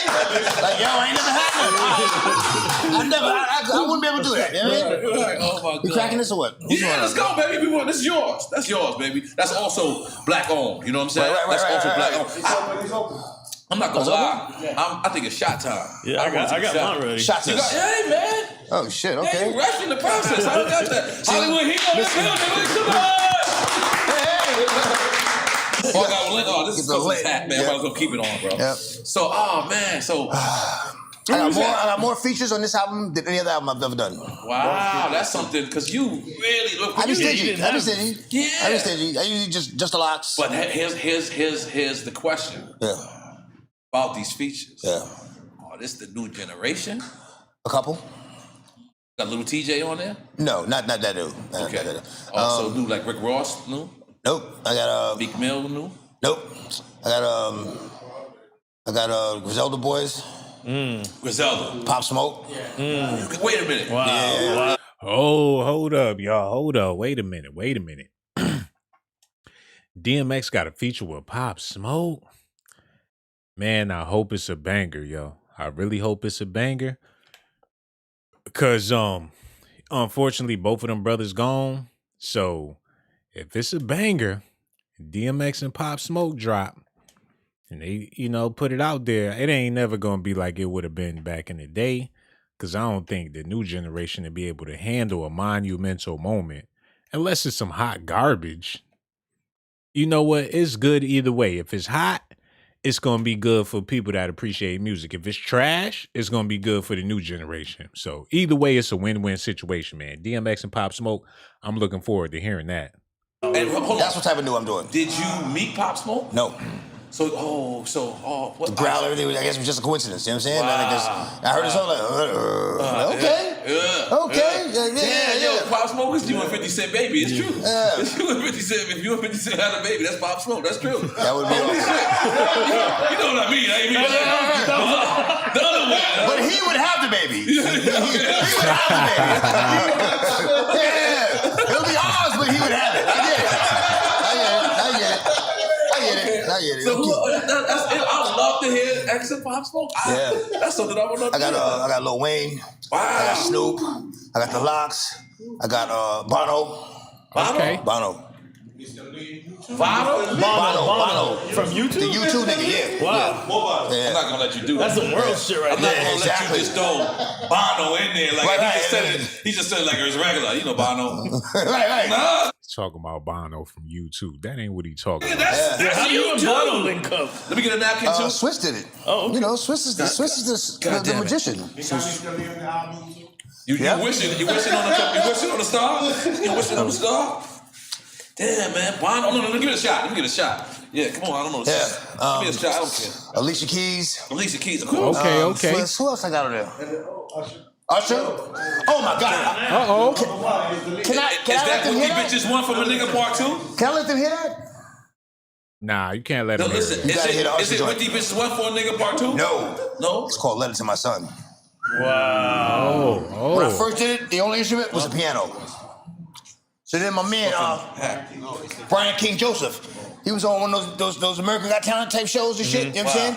And he played the violin. Shit right up to I know what you're talking about. He's with nice. the blonde dreads. Yeah. I met He's him nice. out there. So it was just a piano on the song. I never did a song with just one instrument before. My life came out crazy. It hits you. It hits you. Yo, man. I'm looking forward to hearing that. The DMX and Usher, he got a track with Alicia Keys. He got Snoop Dogg up on there, a couple of new dudes. He got Pop Smoke. Man, I hope that it's gonna be a banger. I hope it don't disappoint. But I can't think of no trash DMX album. But to be honest with y'all, I never listened to a full DMX album. So I got my research to do. Matter of fact, this weekend I'm gonna just kick back, put on my headphones, and listen to the dog. I'm gonna start with the first one, the second one, and move down the line, man, just to have a new appreciation for the dude. And plus, my playlist is whack as hell. You listen to my playlist, you be like, man, this nigga gay or something. I'm over there. I got some old school Slave, might mess around, put some disco on that mug, man. Got some old school hip hop, some Melly Mel. I got EPMD, Rakim, Public Enemy, some dude from the West Coast called Dame Funk. My playlist is all over the place, man. So I just deleted Mystical from my playlist after I did that video last night. I'm like, I don't got no respect for this dude. So I took the Mystical off there. I got Silk the Shock on my playlist. So I need to take some time and put some DMX on my playlist, man. And to be honest with y'all, this ain't no disrespect to X, but I'm just being real. The reason why I ain't really listening to DMX like that is because when I found out that he was smoking dope, I was like, man, I ain't trying to be listening to no crackhead, nothing like that. And that's my honest reason why I never really listened to one of his full albums. But learning about DMX over the years and hearing his struggle, I mean, everybody had their faults. You just can't judge a person because of what they smoke. But my era, my generation, we just never respected dope fiends like that. And I still don't. But I do realize now that I'm older that people go through stuff in their life. Like, they probably wasn't always on dope. You never know what a person went through to drive them to smoking dope. And when you young and you really ain't been through nothing like that, you don't understand that. So now that I'm older, I'm like, look, man, some people go through some serious stuff and they go down the wrong path, but that don't make them bad people. And that's how I feel about DMX. He had his faults, but that don't make him a bad person because, you know, his life led him in some messed up directions and everything. So I'm about to get up on my DMX and I'm going to download Digital Underground. And I never listened to Black Rob neither because when I was younger, I'm like, damn, Black Rob, he just seemed old to me. Even though he probably was like in his late 20s when he came out or mid 20s, something about him just made me feel like he was my uncle or something like that. Like he was 60 years old. Nigga, that's whoa. Wasn't nothing young about Black Rob. You see a big ass Cadillac parked out the truck, that's whoa. Couple of old school niggas hopping out of van with do-rags on, that's whoa. Like, okay, I'm feeling the beat, I'm feeling the song, but homie is old. I live a fast life, come through in the walker slow like whoa. But that's a Negro hitting up there. Let's get back to this interview, man. See him, I see his work, yo, boom, yeah. Got him on that joint. And that's Bono? No. That's Usher. Oh, no, that's Usher. That's Usher's joint. Bono joint is skyscrapers. Shit crazy. Skyscrapers? Yeah, it got like a Miami feel to it. I feel like I always want to shoot the video here. I don't know why, but I just like, it's a... And I feel like Bono's gonna go to the ground. Like whatever happens, he's gonna have one knee on the ground. Like at some point, he's gonna be. He hit the bridge and like, man, like it's. Wow. All the motherfucker I do is listen to it. Wow. And we good. And we taking shots? Yeah. I'm taking shots. It's a shot time. Yo, I'm definitely gonna listen to it. We know you know, but this is or Drink Champs. We celebrate our legends, right? Because everyone you have 10 years or more, they want to kick you out. Yo. Drink Champs. The worst time I've had. Nori is doing a great service with Drink Champs, man. Getting people up there that the mainstream media is not trying to see because they trying to see the new dudes. They trying to do an interview with Saweetie or somebody like that. But Noriega, man, keep doing your thing. You're doing an incredible service, yo. Happened since I've been famous. Okay, I like them both. I like you giving me questions too. I like that. Right. I want to be specific. You know what I mean? I want to know. Yeah, the worst thing first. The worst thing. I don't know if I can give you that. Okay, then I mean, it was. Yeah. I get it. Yeah. What's something that happened? Yeah, funny? well, like Yeah. They asking him what happened. What's the worst thing that happened to you when you got famous? So that's what he's talking about right now. Yeah. Yeah. Yeah, it's really no. What's something happened funny since you've been famous? What happened funny? Like something crazy that happened. Like, okay, I'm on tour. What tour was it? You did so many goddamn tours. Right. I think it was the Hard Knock Life tour. Pretty sure it was the Hard Knock Life. Yeah, it was the Hard Knock Life tour. So that's when you and Jay was trading headliners, right? Like one day you were closed, the next day he was closed. Was that like that? No. No. Okay, I didn't know that. Yo, I think I closed once. Like his DVD or something, but okay. But that was his tour. Or, yeah. Okay. It was his tour. Okay. His tour. I closed the show. Yeah. Okay. I mean, no, he closed. Whatever. Let's go. I'm here for this shit. Let's go. We tour my man Mike Kaiser. Mike Kaiser. Everybody like Mike Kaiser. Great guy. I used to rob him on the regular. Yes. On site. We heard all type of rules. Yeah. He's like 6'6" of them. Yeah. And I love it too. Like, oh no, I can't ignore that shade that he threw at Jay-Z right there. Nori like, y'all traded closing the shows. He like, no, he closed the show. You know, it was his show. But, you know, I closed the show. Like, when I was off, he went on after me. But once I got off, the show was over, man. You get up there talking about, Jigga, what's my motherfucker? Ain't nobody trying to lay back after they done turned up. Like, let DMX close it. But I think his ego, like, no, I'm the main event. Like, okay, Jay, you got it. You the main event and everything. And this ain't no knock towards Jay-Z because he made plenty of hot music. But anybody going on after the dog, it ain't gonna feel the same. You know what I'm saying? They should have let Jay rock out first and then bring out DMX. But, you know, I could see why Jay's ego would get in the way of that. And DMX like, whatever, now, I mean, I'm just going to, you know, I'm going to shut it down anyway. He can get on after me if he want to, but show already over with. Some type of shit. All type of shit. Yeah. Randy Acker too. Randy Acker. Oh, Randy Acker. He was past robbery. He's getting tortured. I'm dead, like tied up with a sock in his mouth. Dog right there in front of him. Like, I gotta give it up to Randy, man. Randy went through it.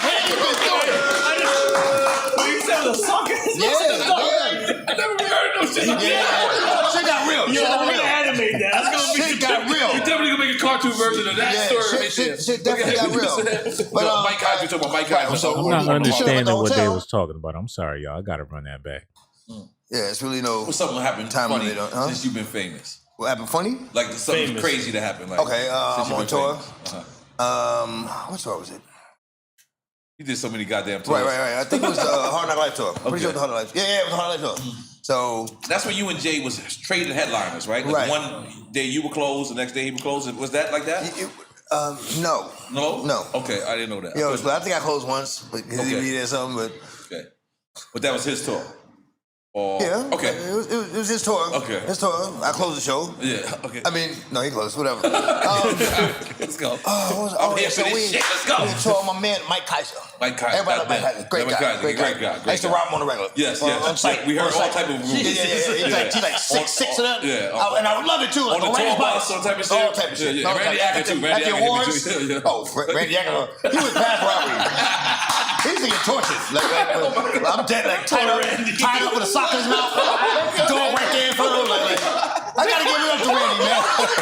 She robbed the nigga, tied him up, put a sock in his mouth, and the dog was barking at him the whole time. What the fuck is he talking about? Randy went through it. You said with a sock in his mouth? I never heard no shit. Yeah. Shit got real. Yo, I'm gonna animate that. That's gonna be shit got real. You definitely gonna make a cartoon version of that story. Shit definitely got real. But Mike Kaiser, talking about Mike Kaiser. So on the he showed up at the hotel. It's a nice sunny day. I think we might have a show at night. I don't know, but we was all fucking with each other. You know what I'm saying? Like, shit was beautiful, man. And I saw Mike Kaiser. Yo, let me get the call, man. He gave it up, no problem. So it was me, Ja. Yeah, I heard this story. The car broke down or something? Yep. No, we got pulled over. Okay. What's the nigga? J Little man. What's his name, man? Memphis Bleak. And I thought you said J-Lo man. You said J Little man. Yeah. I thought you said J-Lo man. I said, yeah, J-Lo man with y'all? What's the nice nigga that work with him and do the chair shit? Got me on this one. Always take pictures. Not Johnny Nunez. Nah. Lenniez? Lenniez, yeah. That's what he's talking about, yeah. And he was with us. Okay. So, we in the car. He pulled over. Got a license. I'm talking shit. Like, what you want? If I get a ticket, give me tickets. I get the fuck out of here. You know what I mean? Like, I pay your taxes. I mean, I pay your job, your salary, nigga. Fuck out of here. And that didn't go over too well with the officer. To say the least. Yeah, he was like, the car's not in your name. It's a rental. The car's not in your name. We on the highway. Right. We're on the highway. Pull over right past the off ramp. We're here. Off ramp is over here. And this nigga made us get out the car, yo. On the highway? Yeah, like which is you can't walk on the highway. It's illegal. But DMX, it was down south somewhere. DMX, Ja Rule, Memphis Bleak, and Lenny S is on the side of the fucking highway. Yeah, we walking. We ain't standing. So Keep it going. when I got in the car, I slammed the door so hard that it broke the window. In the police car? No, in the car. In the rental car. Yeah, as a final fuck you to him. Like, fuck you, nigga. You know what I'm saying? Fuck you to her. So I'm like, right. Okay. But I'm like, you know what? I calmed down. I calmed the guys down. I'm like, it's gonna be all right. Watch my work. And we get to the ramp. We walk up the ramp. Sure enough, but we didn't make it to the halfway up. I feel like it's white girls. No, black girl. God damn it, this makes no black woman. She seen me like, oh my God. Just by herself, boom. I said, yo, could you take her? She's like, yeah, come on. Get in the car, them three in the back, I'm in the front. This is Miami? I feel like this is Miami. I don't think it's Miami. It's not Miami? I don't know. I'm thinking Florida. Yo, that was her lucky day, man. She just riding down the street. Next thing you know, she look over DMX, Ja Rule, Memphis Bleak, and some other dudes just walking down the street. She like, hold up. Yo, I mean, you think you give us a ride? She's like, no problem. Yo, her car was probably junkier than a bitch. Like, oh, just push that on the floor. Dorito bags, fucking McDonald's cups. DMX stepping on a goddamn French fry box the whole time. You know, just drop us off, know what I mean? Roll down the window or something up in here, stinking here. Like, is that a dookie diaper? Don't worry about that now, I mean. We're just trying to get to where we gotta go. I don't know if it's Miami. All right, cool. And, fans gonna be fans. Yes, they are. So the first thing she said what a story for her, though. Yeah, right. But, she was like, yo, what's up with that nigga that sound like you? Because she was going in. Talking about Ja. Ja's there. That's what they're saying right there. Oh, my God. Yo. He said when he got in the car with the chick, she started going off about who this nigga on the radio sound just like you. Every time I turn the radio, a fake DMX ad. He was like, oh, he in the back seat. That's Ja. He right there, shorty. You might want to be.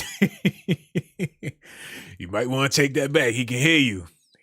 She looked in the rearview mirror. Ja looking at her with the side eye, like, Yeah, I know. Nigga, I gotta be cool with him. He's still in my style and everything. I tried to tell him, but he ain't want to listen. He all on the radio. DMX, I don't know if that's him or you. Yeah, shorty, he in the back seat.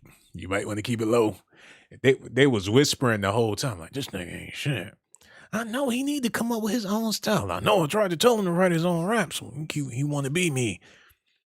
Hold on, y'all. Let me run that back a little bit. This is crazy. Standing. So when I got in the car, I slammed the door so hard that it broke the window. In the police car? No, in the car. In the rental car? Yeah, as a final fuck you to him. Like, fuck you, nigga. You know what I'm saying? Fuck you to her. So I'm like, right. Okay. But I'm like, you know what? I calmed down. I calmed the guys down. I'm like, it's gonna be all right. Watch my work. And we get to the ramp. We walk up the ramp. Sure enough, but we didn't make it to the halfway up. I feel like it's white girls. No, black girl. God damn it, this makes no black woman. She seen me like, oh my God. Just by herself, boom. I said, yo, could you take her? She's like, yeah, come on. Get in the car, them three in the back, I'm in the front. I mean, this is Miami? I feel like this is Miami. I don't think it's Miami. It's not Miami? I don't know. I'm thinking Florida, but I don't know if it's Miami. All right, cool. And, fans gonna be fans. Yes, they are. So the first thing she said what a story for her, though. Yeah, right. But she was like, yo, what's up with that nigga that sound like you? Because she was going in. Talking about Ja. Ja's there. That's what they're saying right there. I told her. That's him right there. That's him right there. Chill. That's it. She was about to go in on him. That bitch, So I mean, right there. It's all right. Because I can see, like, I guess that maybe that might have been his first time hearing it. Without a filter. You know what I mean? Nobody gonna tell it to you to your face without a motherfucking filter. Wow. You know what I'm saying? Wow. And, I don't know. It's just like, it looked like he aged in that moment. Wow. And I said, I did the right thing. I'm like, you know what I'm saying? But and I feel like I should never have to talk to him about it again. Because it was proven, you know what I mean? Like, it ain't just me coming. It's not a myth, homie. Right. It's not just me talking shit. Right. It's not me being jealous about anything. Because you still haven't done what I've done. Right. You know what I mean? Right. It's not. I like you. You're my little man, son. You know what I mean? Like, come on, we did a robbery together. Right. What? Yeah. Police picked them up, everything. You know what I mean? But they Where was this at? couldn't. Robbery, statute of limitations. Yeah, it's over. Statute of limitations. It was in the studio in New York. Downtown Madison, in one of the studios. He's a man. He's a legal man. Said, I like you, man. You my little mans. We did a robbery together. Like, oh, come on, D. You doing too much talking now. I guess they forget that them cameras on. Like, you got to speak in code. You get comfortable and you start talking. When he said that, he looked at the camera like, oh, shit. Trying to talk his way out of it now. Yo, that is crazy, man. Yo, man, I'm just reminiscing, man. I'm reminiscing on when hip hop was something different other than what it is now, man. And with all these legends passing away, it's like, damn, it ain't never going to be the same. So for the new generation, matter of fact, when I talk to the new generation, they not even really feeling the music like that. They just willing to participate in what's out there. But can you blame them? You know, if that's all y'all got, then that's all y'all got. You heard? But yeah, man, rap was crazy. Hip hop was crazy. Matter of fact, I'll say New York rap was crazy. When New York was on top, and the West Coast too. When the West Coast was making hot music, and when the South was making hot music, I'm talking about like Outkast, Goody Mob, your Pastor Troy's, your No Limit Soldiers, even Cash Money. But after a while, it just all, I don't know. Let's get back to this, man. Lower library shit right there. But we robbed a nigga in front of the joint. Nigga trying to sell us a watch. I mean, Chinese niggas. You know? Yo, I did the robbery nigga shit. Yo, it was like my brother watch. Punch nigga in the face, knock him out. But then we run back in the building, which is like the dumbest shit in the world because they know we're there. Chinese dudes said they went right there. They're there, and they see him. So the room that got the big reel-to-reel machines, that's usually a room that's closed all the time. You know what I'm saying? Yeah. Like, sound like computers all the time. I went in that joint, hid behind one of the joints. You know what I'm saying? Wow. And they caught y'all going down, and he had a single out of something. Right. He was more, I wasn't even out yet. Wow. Yeah. He was like, yo, what's that He song? was on Cash Money Click. What song? No, it wasn't on tour. No, but was it when he was on? He was like a TVT. On TVT. Yeah, TVT. What song? Because he had a song out with Cash Money Click, I believe. the group. Yeah. I forget what it was. Can you Google that, Has? Yeah. But you said you wasn't even signed to Def Jam at this time, or you were? If I wasn't, I was in the process of being. Okay. Because Gotti was there. Okay. Gotti made that happen. Right. It was his Trying to enthusiasm talk his way around it. and passion. What year That's is the that? Cash Money Click. Hold up, homie. Because X came out in 98, that means X had to be signed in 97. Right. That's, everything came out a year in advance. So. Right. And I went to Okay, let Maryland me and did the album and take a break from this DMX interview real quick and chop it up with y'all. Cause I'm just over here having a great time listening to the dude, and it just dawned on me like, damn, X is no longer here, man. He's gone. He in another place and everything. So I don't know, man. But yo, let's. Matter of fact, we gonna get back to that Ja Rule beef, but y'all stay tuned, man. All right. I noticed that about your first album. You mentioned Baltimore a lot. Yeah, I was fresh out of Baltimore. Get out of here. Yeah. Now, when I used to go to Baltimore, they downtown looked at like not downtown. Oh yeah, you're right. But 94, that's it then. That gotta be it. All right, so I was, niggas is out there. Yeah, Baltimore was like murder capital, man. Yeah, for real. Like I understood the why as soon as it came out. I said, yes, it happens. Yeah. Yes, it is. Yeah, that shit was real. So you was living in Baltimore for a while? I was in Baltimore for a while. Statute of limitations. Don't worry. Right. We don't need to test. Let's not test it, guys. I can see how you answer. They make up a new law for me. Like, hold up. Unless it's this. 3 chance limitations. Right. But niggas out there doing what they do. You know what I'm saying? That's my dog got killed. Boomer got killed in Baltimore. That's what we got in the back. Yeah, don't Boomer got back. Yep. Now we have Murder Mook on here, right? Murder Mook said he seen you battle a dude on Lenox Avenue, I think. This is the best story. And he said that you trained your dog to do ad-libs. Like, is this a myth? Definitely an urban legend. Urban legend, yeah. It's an urban legend? Urban legend like a motherfucker. Because, listen, I'm not gonna lie, X. He said that the dog comes up and says, Hey, I'm back.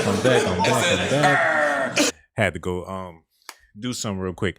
I gotta hop back into that Ja Rule and DMX beef when they was on Hot 97 because man, look, that was a classic. That he takes them. It's not. Yeah. I am DMX. Hold on. Respecting it, and he closed. This is Irv Gotti speaking about the beef between Ja Rule and DMX. It's like, you ever see Bronx Tale when he offered and told the guys nicely in the bar, and he's like, you know, you guys you want to get some beers? Yeah, get some beers, have some drinks, and then, okay, cool.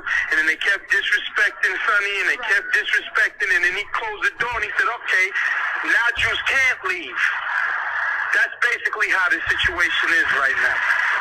It's been perpetuated. All right, you want a problem? That's a horrible. Friend of mine. That audio is horrible. Horrible. I'm gonna have to find a better version of that because that shit sounded bad.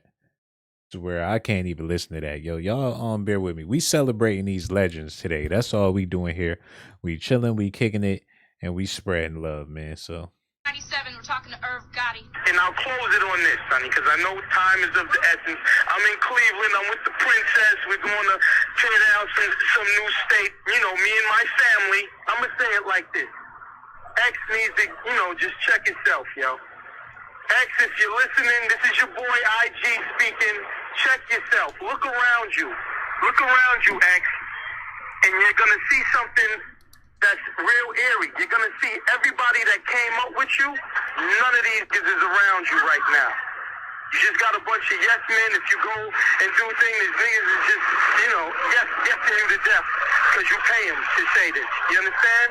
It's nothing real around you. You just got a bunch of yes men. Where's Uncle Ray, dog? You done fired Uncle Ray? You done fired your real kids and let them go? Check yourself, dog. Look in the mirror. Don't even think about jobs. Like, look in the man in the mirror and get your shit together first. Sonny, holla! So that was Irv Gotti. And hold on. Forget what this dude talking about. He was going on with you, bro?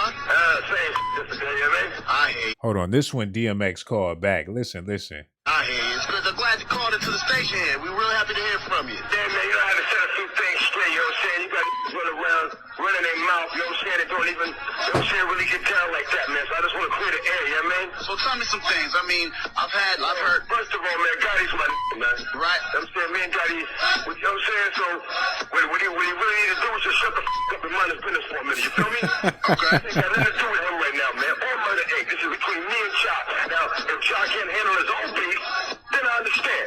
I mean, if you think, need help, then I understand. But other than that, man, you need to shut the up, mind his business, man, for real, man.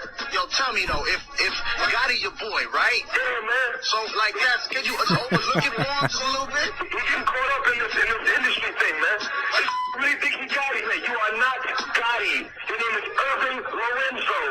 Where'd the Gotti come from? But tell me though, if he was your boy. Oh my God. He said this nigga really think he Gotti.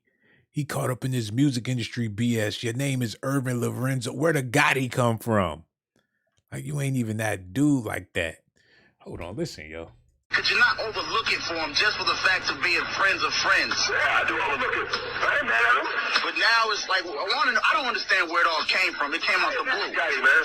Where it came from, man, you know what I'm saying? I did an 8th interview with MTV, you know what I'm saying? And that's how I'm going to drop this song called Rouge Out, because I'm just sick of the I'm sick of when he sounded like me. I'm sick of the smile on my face and a fake type, you know what I mean? I'm just sick of all that. You know, I can't hold it in breath for so long. You know? But it's starting to relate to joint. Now, this is how you know I got scared to death. He didn't even hear the song and he already responded to it. You feel me? I feel you on that. But nobody heard the song yet. But they responding, they on the radio. I got them scared to death because they know, man. When I hear it, I hit it for real. What is the reason for all about it? I mean, do you just wake up one morning upset at this? I mean, I've seen you throwing shots a long time. A lot of songs, you said a lot of things. What made it come to a head right now and made you just want to lash out like this? Because I'm tired. Every time I have an interview or every time I'm on the street, somebody asks me, what's up with him? Sound like me. You know him? Right. Really? I did the respect the way, dog. I went to Gotti first. Like, yo, you know, we're in the street, you know, the man. No, he doesn't. No, he doesn't. He's in denial here, man. He's in denial. You know what I'm saying? The whole way. Hold on. He said he went to Gotti first. Like, yo, man, word on the street. Your man sounded like me, Gotti. No, he doesn't. No, yes, the hell he do, man. What you mean, no, he doesn't? He trying to capitalize off of 2 DMXs. Oh, since you not on my label, then I gotta have you on my label one way or another. Come on, man. But to Ja's credit, I'm gonna have to do some research to see if Ja Rule sound like that before DMX. I don't know. But one thing for sure, I heard DMX before I heard Ja Rule, so hey, maybe it's DMX sound. Well, I'm pretty sure DMX don't sound like Ja Rule because DMX just sound like how he sound. And then again, Ja Rule sound like how he sound when he having regular conversations. So I think it's just an unfortunate coincidence. I don't know. But here we go. Well, that's what happens when you know what I'm saying? Don't want to face the truth. You get smacked with the truth. But there's totally 2 different records. Now, I understand what you're saying. You've done a lot of things in your time. You've done a lot of things, but I think y'all been completely separated from one as another. But I understand. I feel your pain, but I see you have to speak on it. So now you speaking on it. What you going to speak on? I mean, there's a lot of things inside. It sound like inside you really upset. And is it more than just cats in the street running up on you saying he sound like you? Man, have you spoke to him about it? Sometimes, man, fake cat, no, he's just a real person, man. Have you spoke to him about it? Have you said anything to him to come at him on something like this? I mean, I kept it as real as I could, man. I see him in the club one night. You know, I go over with just 2 of my niggas, you know what I'm saying? Say what's up. They're like 20 deep. You know what I'm saying? Send something over to me. Send somebody over to me like, yo, Ja's over there. Like, what the fuck am I supposed to do? Go over there sucking dick, you know what I mean? Can't be serious, man. I ain't got time for that, yo. Hold on. He said he was in the club and Ja Rule was in there with a bunch of people. So Ja Rule sent the dude over there like, oh, Ja over there. Like DMX supposed to get up and go over there and kiss his behind. Like, if anything, you should be coming to greet me. You see I'm here. You sending people over. Like, I guess when Ja Rule started popping, he was all famous. He started to switch up or whatever the case was, and D wasn't feeling just some petty stuff, man. I really hope that before DMX passed that they was able to talk it out, work it out, but it don't sound like it, but hopefully they did. You know what I'm saying? All right, here we go. This all come from a disrespect then. Yeah, exactly. So now you ready to set it off. And see.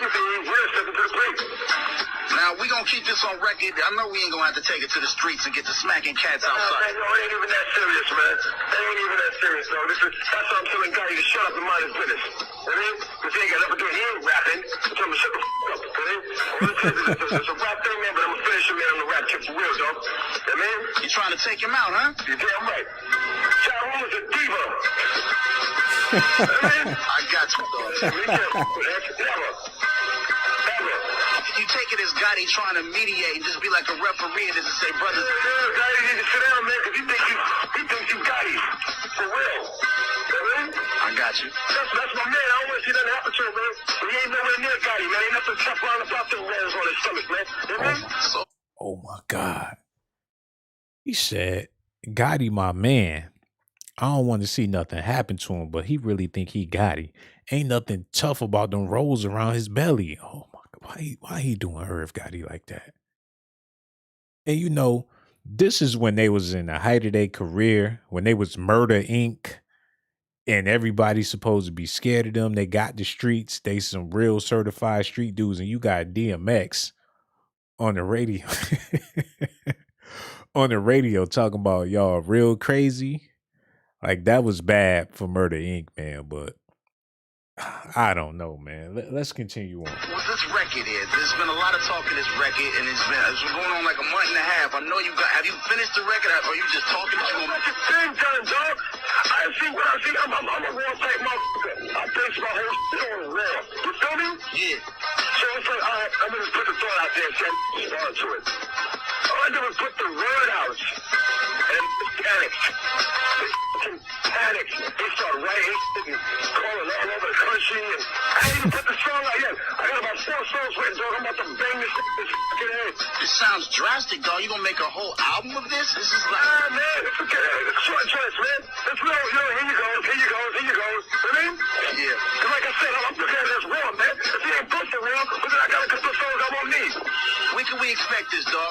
You've been sitting on it. I know you put the word out. When? Tomorrow. Tomorrow is the day, huh? Tomorrow's the fucking day. God. I'll hit the streets.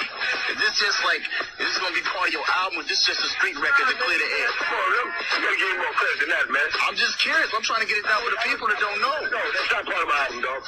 This just for the streets. To let it know that who's who and who's what. Yeah.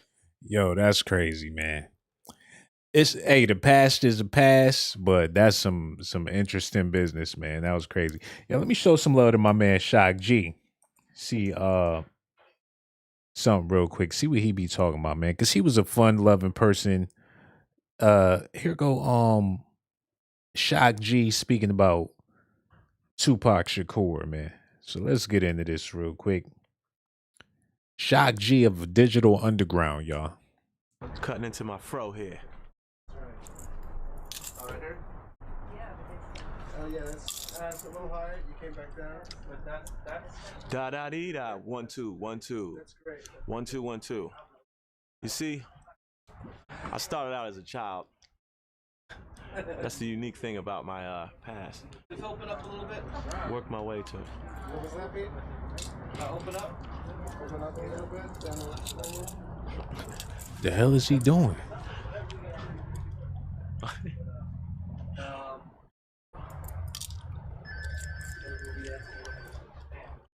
The hell he got on, man? Hold on, y'all. It is I, the infamous Jesus, Shock Jesus, aka the fool in zebra print, goer of great places, breather of delicious air, doer of beautiful women. Him, he, I, who gets the most high, on and off stage, raging supreme lunatic. Wait a minute, yo. He said it is I, Shock Jesus, breathing the sweetest air and laying the finest women. Yo, this dude had too much swag, man. Too much flavor. Too much going on with him, man. Shock G was a philosopher. Let me run that back, yo. Cause he said that was pretty deep, man. His poetry game is off the chain. Hold on, y'all. AKA the fool in zebra print, goer of great places, breather of delicious air, doer of beautiful women. Him, he, I, who gets the most high, on and off stage, raging supreme lunatic in the art of fusing enhanced social activity with groove. For mega party squared plus music equals digital underground, and I am the gatekeeper to which you all hold the key. Oh, wow. You sissies. Oh, wow. Shock G, baby. They know who I am. Okay. Yo, hold on. Pause this motherfucker, yo. I gotta show y'all something real quick, cause this just dawned on me real quick, man. Hold on, wait, I'm all over the place. I do apologize. This boy Shock G, something different, man. Hold on, y'all stay tuned. Y'all gotta see this, man. Wait a minute. Y'all about to be like, oh my God, man. Because these rappers be having kids and y'all don't be knowing who their kids be, man. Wait a minute. Y'all can't tell me that this ain't his son, yo. Wait a minute. Wait till y'all see this, man. Y'all can't tell me that this ain't his son. I'm connecting the dots now. I am really connecting the dots. Hold on. Shock G and that's his son. I don't care what nobody say. That is Shock G Jr. Do y'all see this? Or do I have to further explain what's going on here? That is Shock G Jr., the zestier version. Let's get back to what Shock G was talking about, because that was crazy. Tank Dog, what it do, dog? Let's get back to this. Original Big Nose rapper. Incog. Piano man, baby. Yeah, I was the one. I'm the man who put the piano behind Tupac Shakur. I'm proud of that. I get around. So Many Tears. Half his first album. I did all the piano parts on We Are the World. I wrote who write the songs. No, I'm just playing.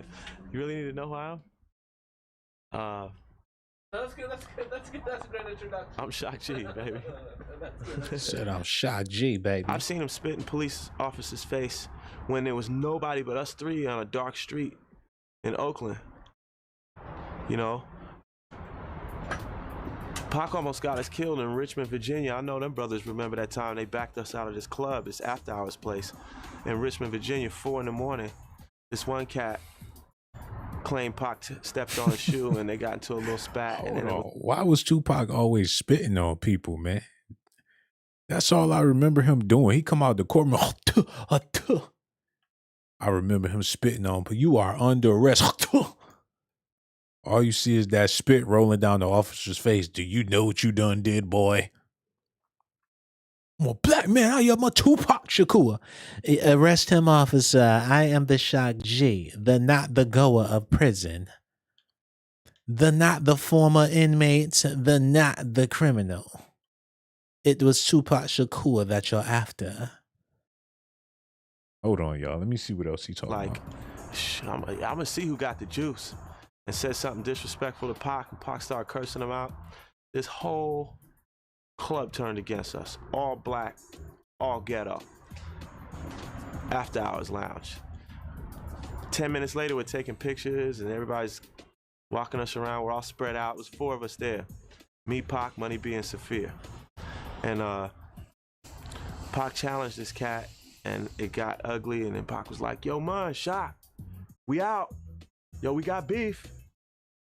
We didn't even know what was going on until we walked over there. So we all got next to Pac, and they were backing us out of the club. Then they backed us out against the brick wall.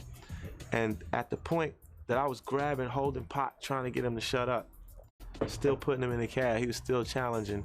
It was like 40 or 50 cats that we were going to have to fight at one point because they were starting to build up out of the clock behind, you know. Fuck them California niggas. Yo, T-Roy, I got you, cat.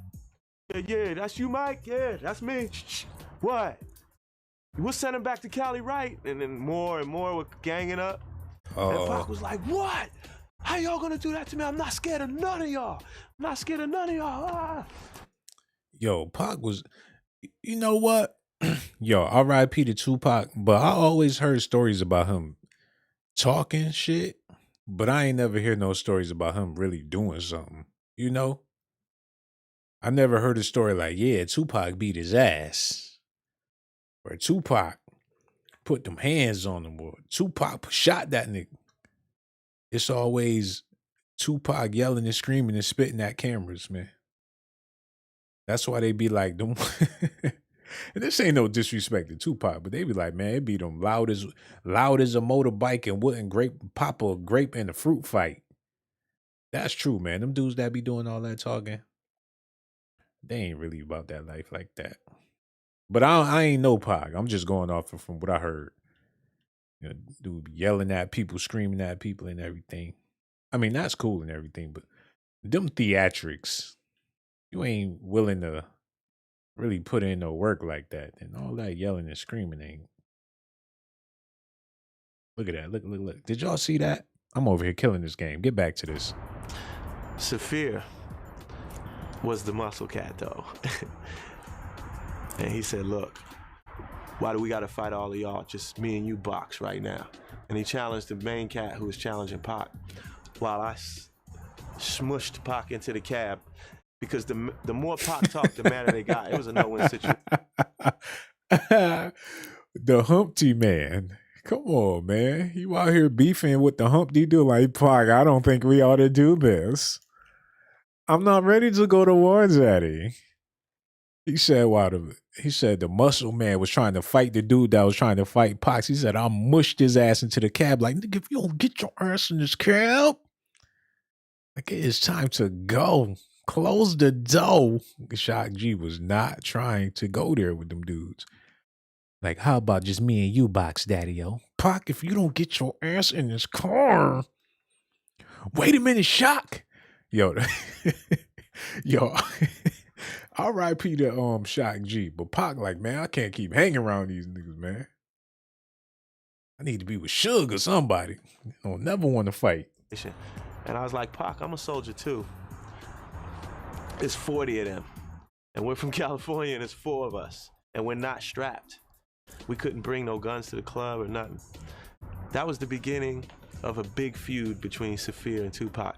Because as soon as we got back to the hotel, Pac got on the phone. That was one of those outings I told you about when he would just pop up and do a few shows with us. As soon as he got to the phone, he called up Rated. First thing he did was went upstairs to our bodyguards and DJ Fuse and all the people who had guns, like, Fuse, I need your gun, let me borrow your gun. Yo, we need your gun, we going back and we gonna show them niggas that they can't raise us up like that. Yo, that dude was crazy, man. That boy Pac was a wild boy, man. I mean, I admired his spirit and everything. He's a soldier and all that, but I think that's why this generation is so misled. Because you admire Pac, but everybody can't be Pac. You know, let Pac be Pac. So many people out there want to be Tupac, man. And the thing is, you see where he ended up. Everybody knows his story. Like, that's not what you want to do. You don't want to go that route, but, you know, I don't know. Everybody, who knows? But Shock G, I feel you. Like, it's 40 of them dudes. It's only 4 of us. What you gonna go slaughter a whole bunch of dudes because they made you mad? Like, come on, Pac. Cut that out. He said he had to mush his ass in the taxi. Like, get your ass in this car. No, Shock. We gotta show them we ain't soft. Like, Pac, I am, though. So I'm a soldier, too. But it's 40 of them, and there's only 1 of you. So what you finna do? You trying to get killed with the rest of the crew? Nah, Pac. I think you need to stop. You need to pay attention and listen to Shock. Pac was just looking at him with his mouth hanging open like, what the fuck? You don't want to do this. You must have forgot what crew you with. We the digital underground. Ain't nothing analog and I ain't got on no draws. Like, yo, Shock, man. This the last time I'm going out with you, man. No problem. Peace. You know? What do you mean, who got the juice? I'm gonna show him who got the juice. So our bodyguard was like, all right, who else need one? Where they at? We're like, they're at the club 30 minutes away. And then Zazie looked at me and said, Greg, I told you not to wake me up with this bullshit, okay? There's no threat right now at the hotel. Took the guns back and went to sleep. Oh my God, yo. Pac embraced Digital Underground at first, vocally, publicly, on his songs. Some of that you can expect because we were like the top group in Oakland at the time. You had Hammer. Yo, that's some crazy business, man. Pac was, Pac was so much of a puzzle to where I don't even know where his origins is. I think he was born in New York and lived in Baltimore, and I don't know. Like, Pac was all over the place with his, man. California roots, New York. I think he lived in Phoenix at some point in time. Like, I don't know. I guess he was destined to be great. I'll say that about Pac, but he started off with, I think he should have stayed with the Digital Underground because it was a bunch of dudes, conscious brothers, that just like to party and turn up. And that's how it was in the early 90s. You had Uncle Luke, you had Digital Underground. It's like we all get together, we do shows, we party. Wasn't nobody trying to be no gangsters and be no thugs like that. And that's why I respect Shock G, because he was an entertainer at the end of the day. He wasn't trying to be tough. Put on the goddamn big ass nose with them glasses, doing the Humpty dance. It was about having a good time. And ain't nothing wrong with that. But see, Pac, and this ain't to talk down on Pac or nothing, but he wanted to be something other than a party rapper or a person that have a good time. He wanted to And plus, his family was in the Black Panthers and everything, so you can kind of understand where he got that aggression from. And that could be a good thing, but it can also be a bad thing too. So shout out to Shock G for keeping it real. He wasn't, and you know another thing I respect about Shock G is that when Tupac started popping and going platinum and all that, they wasn't trying to ride his coattail by affiliation. They didn't come out with no gangsta album because it was working for Pac. Like, oh, Pac, we can do this together. Remember me, Shock G? I'm the gangster. The Shock G always stood for gangster. And the rest of y'all out there, y'all some wanksters. He didn't do that. He kept it a buck, kept doing his party music. And when it faded and nobody was listening to it no more, he just, bowed out gracefully. Like, look, I did great music. I made great songs, but I'm not about to be something that I'm not to sell no goddamn records. Even Hammer, because Digital Underground, they from Oakland. And y'all know Hammer from Oakland.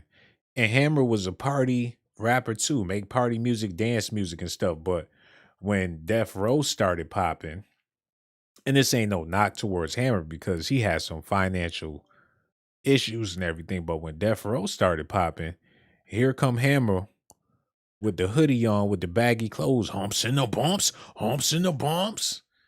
making gangster raps. Yo, I smack a hole and they calling me the Hammer, yo. Shock G ain't do that. R.I.P. to Shock G for being true to yourself all the way to the end, brother. And in Vogue, Too Short didn't really happen yet. He was starting to. He didn't happen globally yet. Humpty Dance threw us out into a world of around the world immediately. So being that we were so large, you could only expect people to play into it a little bit. This is my opportunity. This is my door. It was beyond that with Tupac. His loyalty went deeper than that. We were like family to him. We got him his first apartment. He had no credit. He couldn't drive. He had no driver's license. So we used to have to work the applications, and we were all pitching. Yeah, well, people forget about Tupac is how young he was, man. He was only 25 when he passed. So, and he had a flourishing career. I mean, did movies, multiple albums. He lived a fast ass life, and you kind of lose sight of the fact that he was still a child basically when he passed away. So his origins, his beginning, like he didn't really have the time to mature like that. And to be, I mean, he was mature enough when he was only 25 to where you confused his age because he was living so goddamn fast. And all that wisdom and stuff he was rapping in his songs, you like, okay, this is lyrics coming from somebody that's way beyond his years. To be 25, to have that much life experience is unheard of.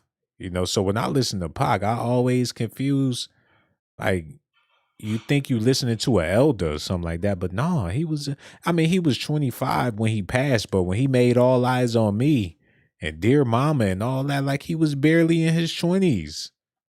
Like he was a teenager out here making profound music. And before he even signed a record deal, he was making conscious music about, the struggle and all that type. Man, look, Pac was a puzzle. He was an enigma, man. It's like, legendary, nevertheless. Real Borrow talk. credit card and co-sign, and we did all the shit we had to do. We tried to teach him how to run his bank account and how to take care of his place. I could tell you stories, man, about how I'd come over Pac's house. My best friend Smooth, he used to sing all the falsetto shit on Digital Underground, like sex packets all around the world, same song. That was Smoothie Schmoo. He managed an apartment building before we got the group going, and we rented Pac the G apartment in the back. And I'd come over there, and Pac would be gone out in the street with Richie Rich or somebody, Like I said, he was like 6 years younger than me. When I met Pac, I was like 26. He was like 18 or 19. Oh, wow. And he's like 7 years younger than me, so my thug Hold on.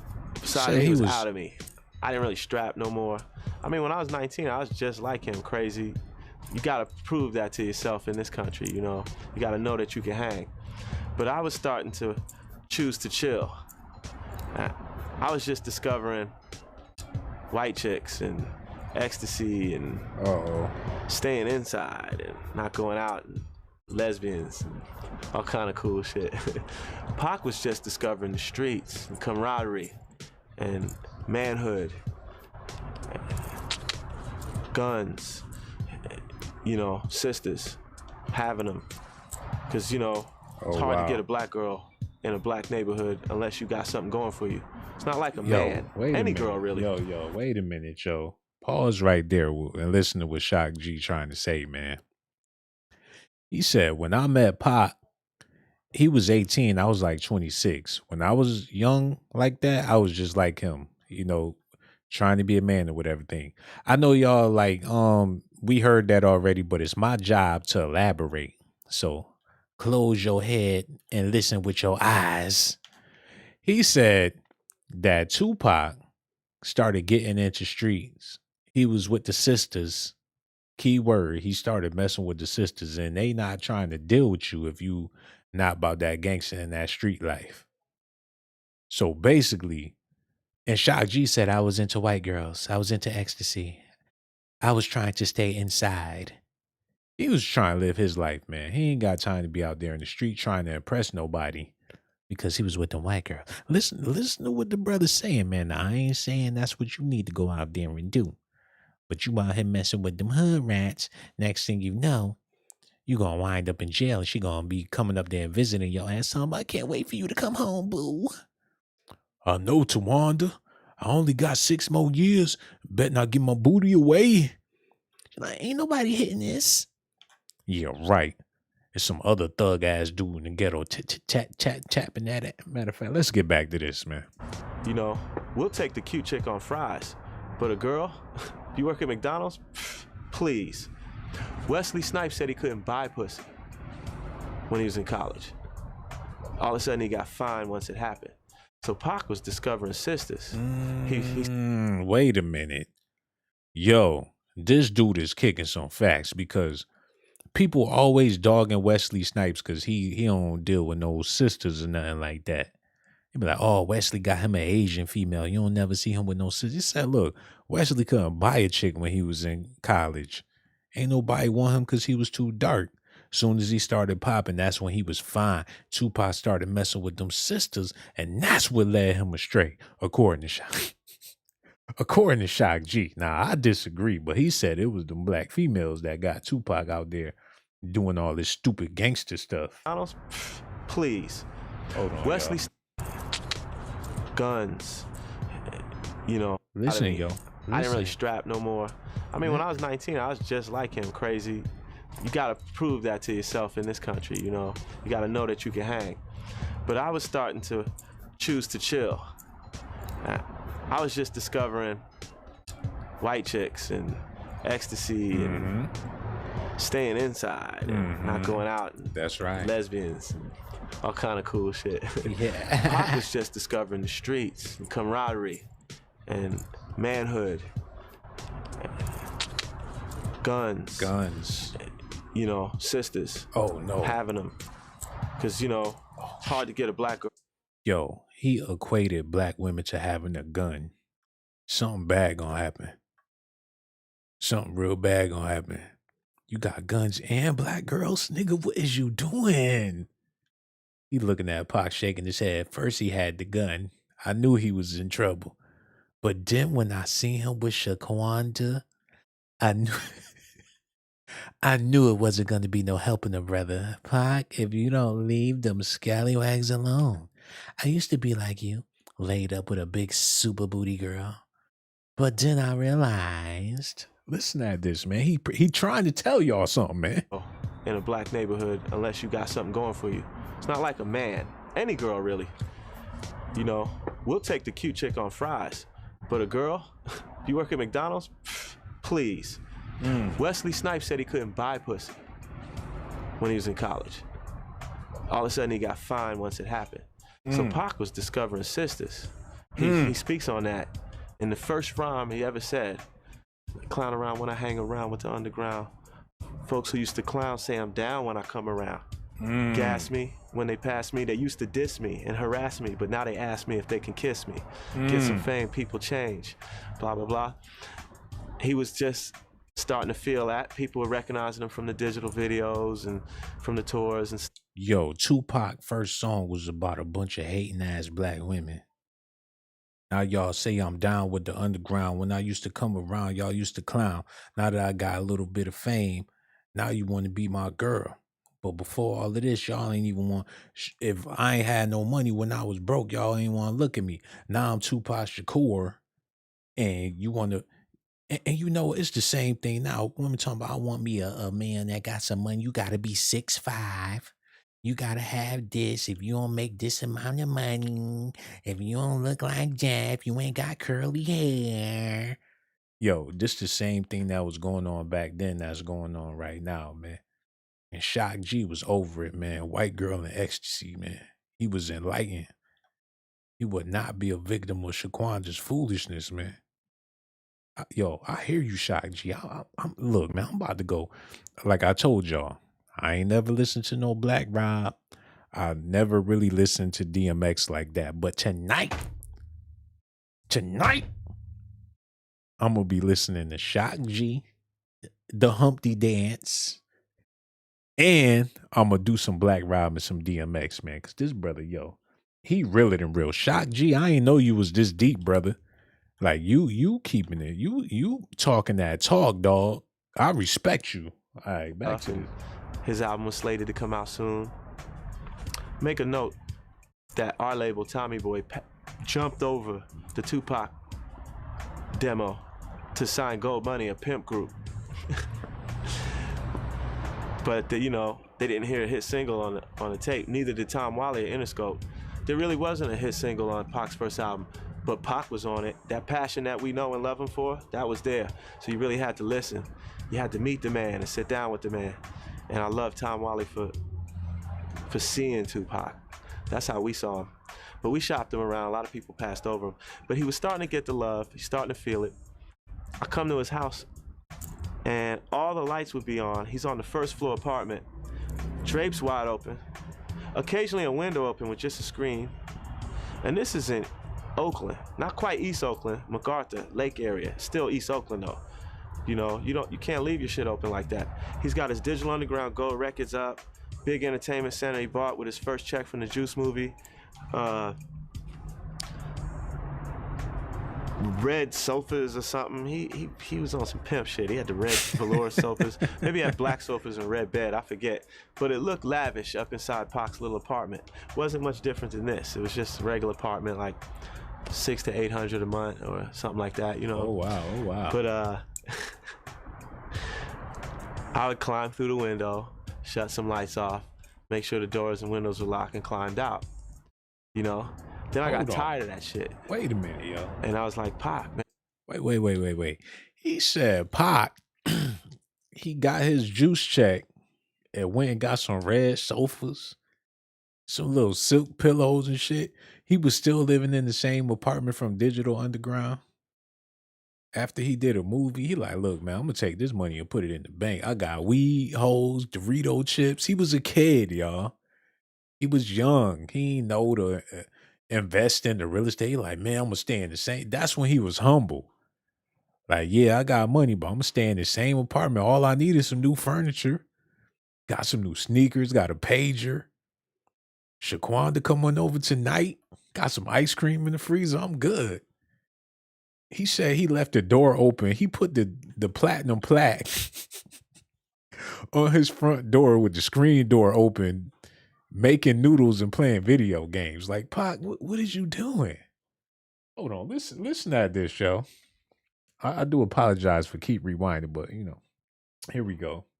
Up inside Pac's little apartment. Wasn't much different than this. It was just a regular apartment, like $600 to $800 a month or something like that, But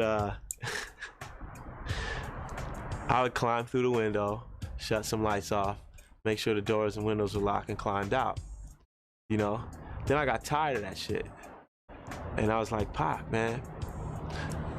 him and Stretch were gone one time. I climbed in and I took all his gold records, all his equipment, and I put it in the bedroom. And I put a note on it. It was me this time. Next time it might not be. Oh my God. Can you imagine the Humpty man snooping around Tupac's apartment? Had the nose on and everything. I'm gonna take everything and put it in your bedroom. That sounds like a Humpty rap. I one time got busy up in Tupac's bedroom. Took your platinum plaques and put it in your toilet.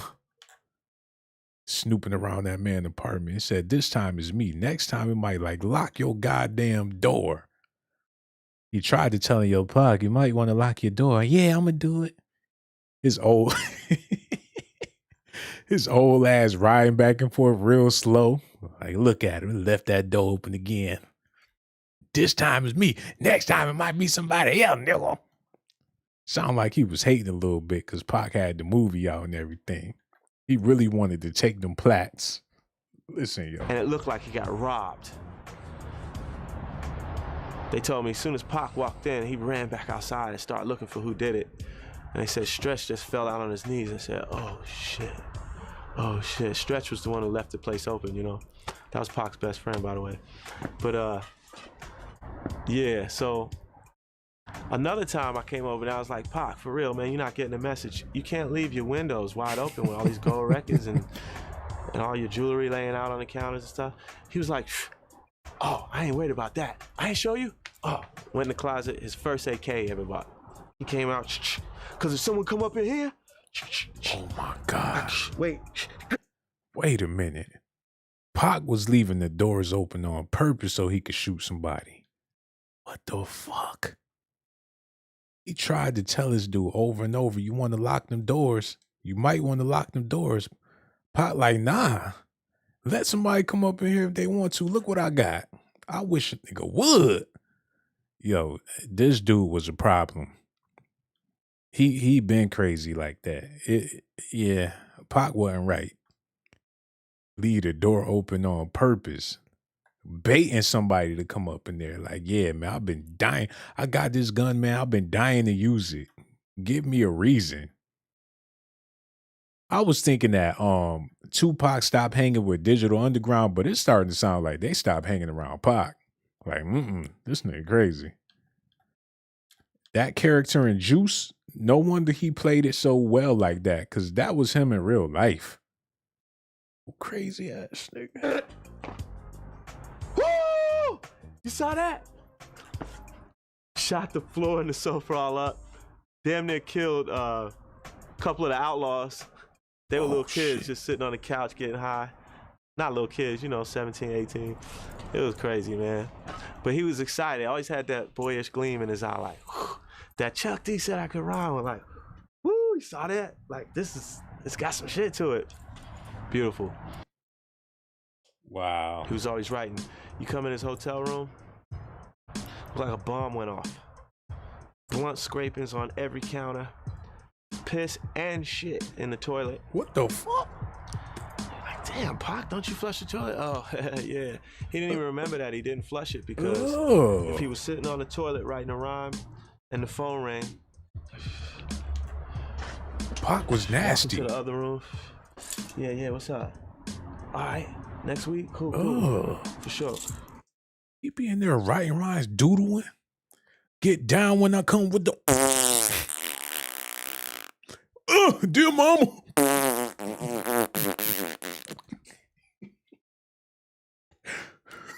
I wonder if heaven got a toilet. All around the world the same. Like, Pac locked this door and flushed that goddamn toilet. Oh, my bad. Yeah, I'm trying to think of another Tupac song. I ain't mad at you. I ain't mad at you. Now he's sitting in there, naked. Now somebody knocks on his door. Oh, shit. Throw some underwear on. Go to the door.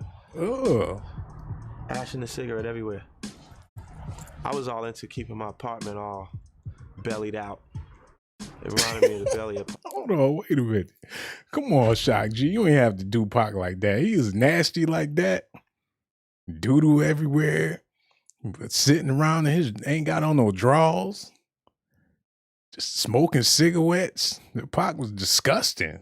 I mean, not that big, but I had the white and the black going and the silver chrome, everything. And Pac would be in there talking to me, you know what we should do tomorrow when we come out on stage, right?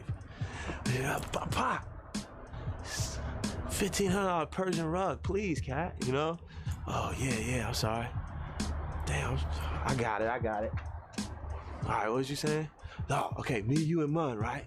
After we get off stage. Yeah. Oh, I did it again. He just wasn't thinking about that mundane shit. He wasn't thinking about material things. He would wreck his cars so quick. He wrecked every car he had within a couple weeks. You know, the cigarette ashes and leaving the beers and cleaning up. His dishes would be piled up almost to the ceiling. The garbage would be piled up almost to the roof of the refrigerator. Didn't have time for that. He was busy getting it out. When you brought him a beat Dirty tape, motherfucker. I bet you, I don't know this for a fact, but ask Dre and Easy Mo B and the other producers, when they play a tape for Pac or send him a CD with beats on it, if you were present, he'd listen to it, but he wouldn't give you an answer until he ran and grabbed his rhyme book. He'd pull his rhyme book out.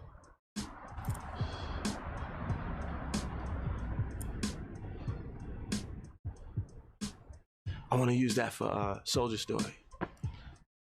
It had to fit. If it didn't fit nothing in his book, I don't know. What else you got? Let me hear something else. Yeah, man. Pac was an incredible artist, man, with the rhymes and everything. But to be honest with y'all, I ain't really think Pac was all that lyrical when I was coming up. I would listen to him like, okay, that sound cool, but mind you, you had Wu-Tang Clan, Ghostface Killer, Capadonna, Biggie. I was more into, I ain't gonna lie, East Coast raps or whatever. It ain't had nothing to do with the coast. It's just I was looking for the lyricism and Pac with Dear Mama. Ever since I was a teen, I was a fiend, baby. Hard for me to dream, baby. I just wasn't you know, Pac reminded me of like a modern version of Kumo D or Curtis Blow or something. I used to be a young man when I coming up in the game, doing my thing. Sound like something, one of them old school. He was a new school, old school rapper. He was Curtis Blow with tattoos. That's how I looked at him lyrically. But when I got older and you go back and listen to Pac, he was so advanced for his age to where a young person wouldn't get it. And I think that's why his music is still relevant, because now that his fans is older and have life experiences and you can appreciate Pac for what he was talking about and the stuff he was going through. But as a child, you ain't really been through none of that stuff he been through, so it's kind of hard to relate, you know, because his music was straight pain about stuff that he was living. So yeah, but let's get back to what he was talking about. Tupac was super duper dirty. You know, he didn't really have an opinion over this beat is a hit and this beat isn't. It was like, how does it make this shine? It has to be the backdrop to what he was trying to say. Constantly writing, constantly working. Planes from the studio straight to the set, out of town straight to the commercial he had to film, straight back into the studio, straight to those cats' studio he promised he'd go by. Doesn't really want to go over there, but he knows how much it'll mean to them. Hardest working man in hip hop, hands down. That's real. First of all, Pac was one of the most virile, whatever it's called, testosterone strong brothers I knew, because in digital, before Same Song, just from his little parts on stage, he would do, I don't know if you ever heard a song, yeah, he's the packing man, and then I'd have the nose on going, you know, well, how much are they? And Pac was like, excuse me, trooper, will you be needing any packets today? Yo, B, don't be pulling on my jacket, okay? He would do the Shock G lines. Just from that little bit of stage and the little Humpty dancing he did, Pac was pulling them. Girls love Pac from day one. I'm not even talking about, whatever I'm talking about, multiply it times 10 when he became a star. I'm talking about his natural magnetism was beyond celebrity status, because here I was, Humpty Hump, Shock G, whoever, MTV all day, every day, Kiss You Back, Kiss You Back, what, same song, Humpty Dance. We were well out there. Pac still had the numbers. If we had a contest, Pac had the numbers. As soon as we showed up, he would knock one down in the dressing room before we even did sound check. Damn. Yeah, hey, I just hit that. Yeah. You know, for real? Where'd you just now in the dressing room, nigga? And then we leave sound check to go check into the hotel. He'd have a girl in the back of the bus. And then, you know, then later on after the show, forget about it. Yo, man, that just goes to show that women be giving up that box, man. Don't even know if you famous and you got a name, or you know, you was on stage. Like, for y'all dudes out there listening, man, don't be whining them and diming them, man. Because if you was Tupac or something, you wouldn't even have to do all that. Straight wham, bam, thank you, ma'am, and keep it moving. But you, since you don't feel like you nobody and you ain't worth a damn, like, oh, you gonna have to take me to Red Lobster. No, we ain't going to Red Lobster. I'm sorry, but I ain't taking you nowhere, chick. Why not 1, 2 for 2 in a Sunday? Like, you gonna take them drawers off or what? And that's why a lot of dudes, when they get it, they be gone. As soon as they finally get what they want, they is not sticking around, ladies, because they know that you cheesy on the low.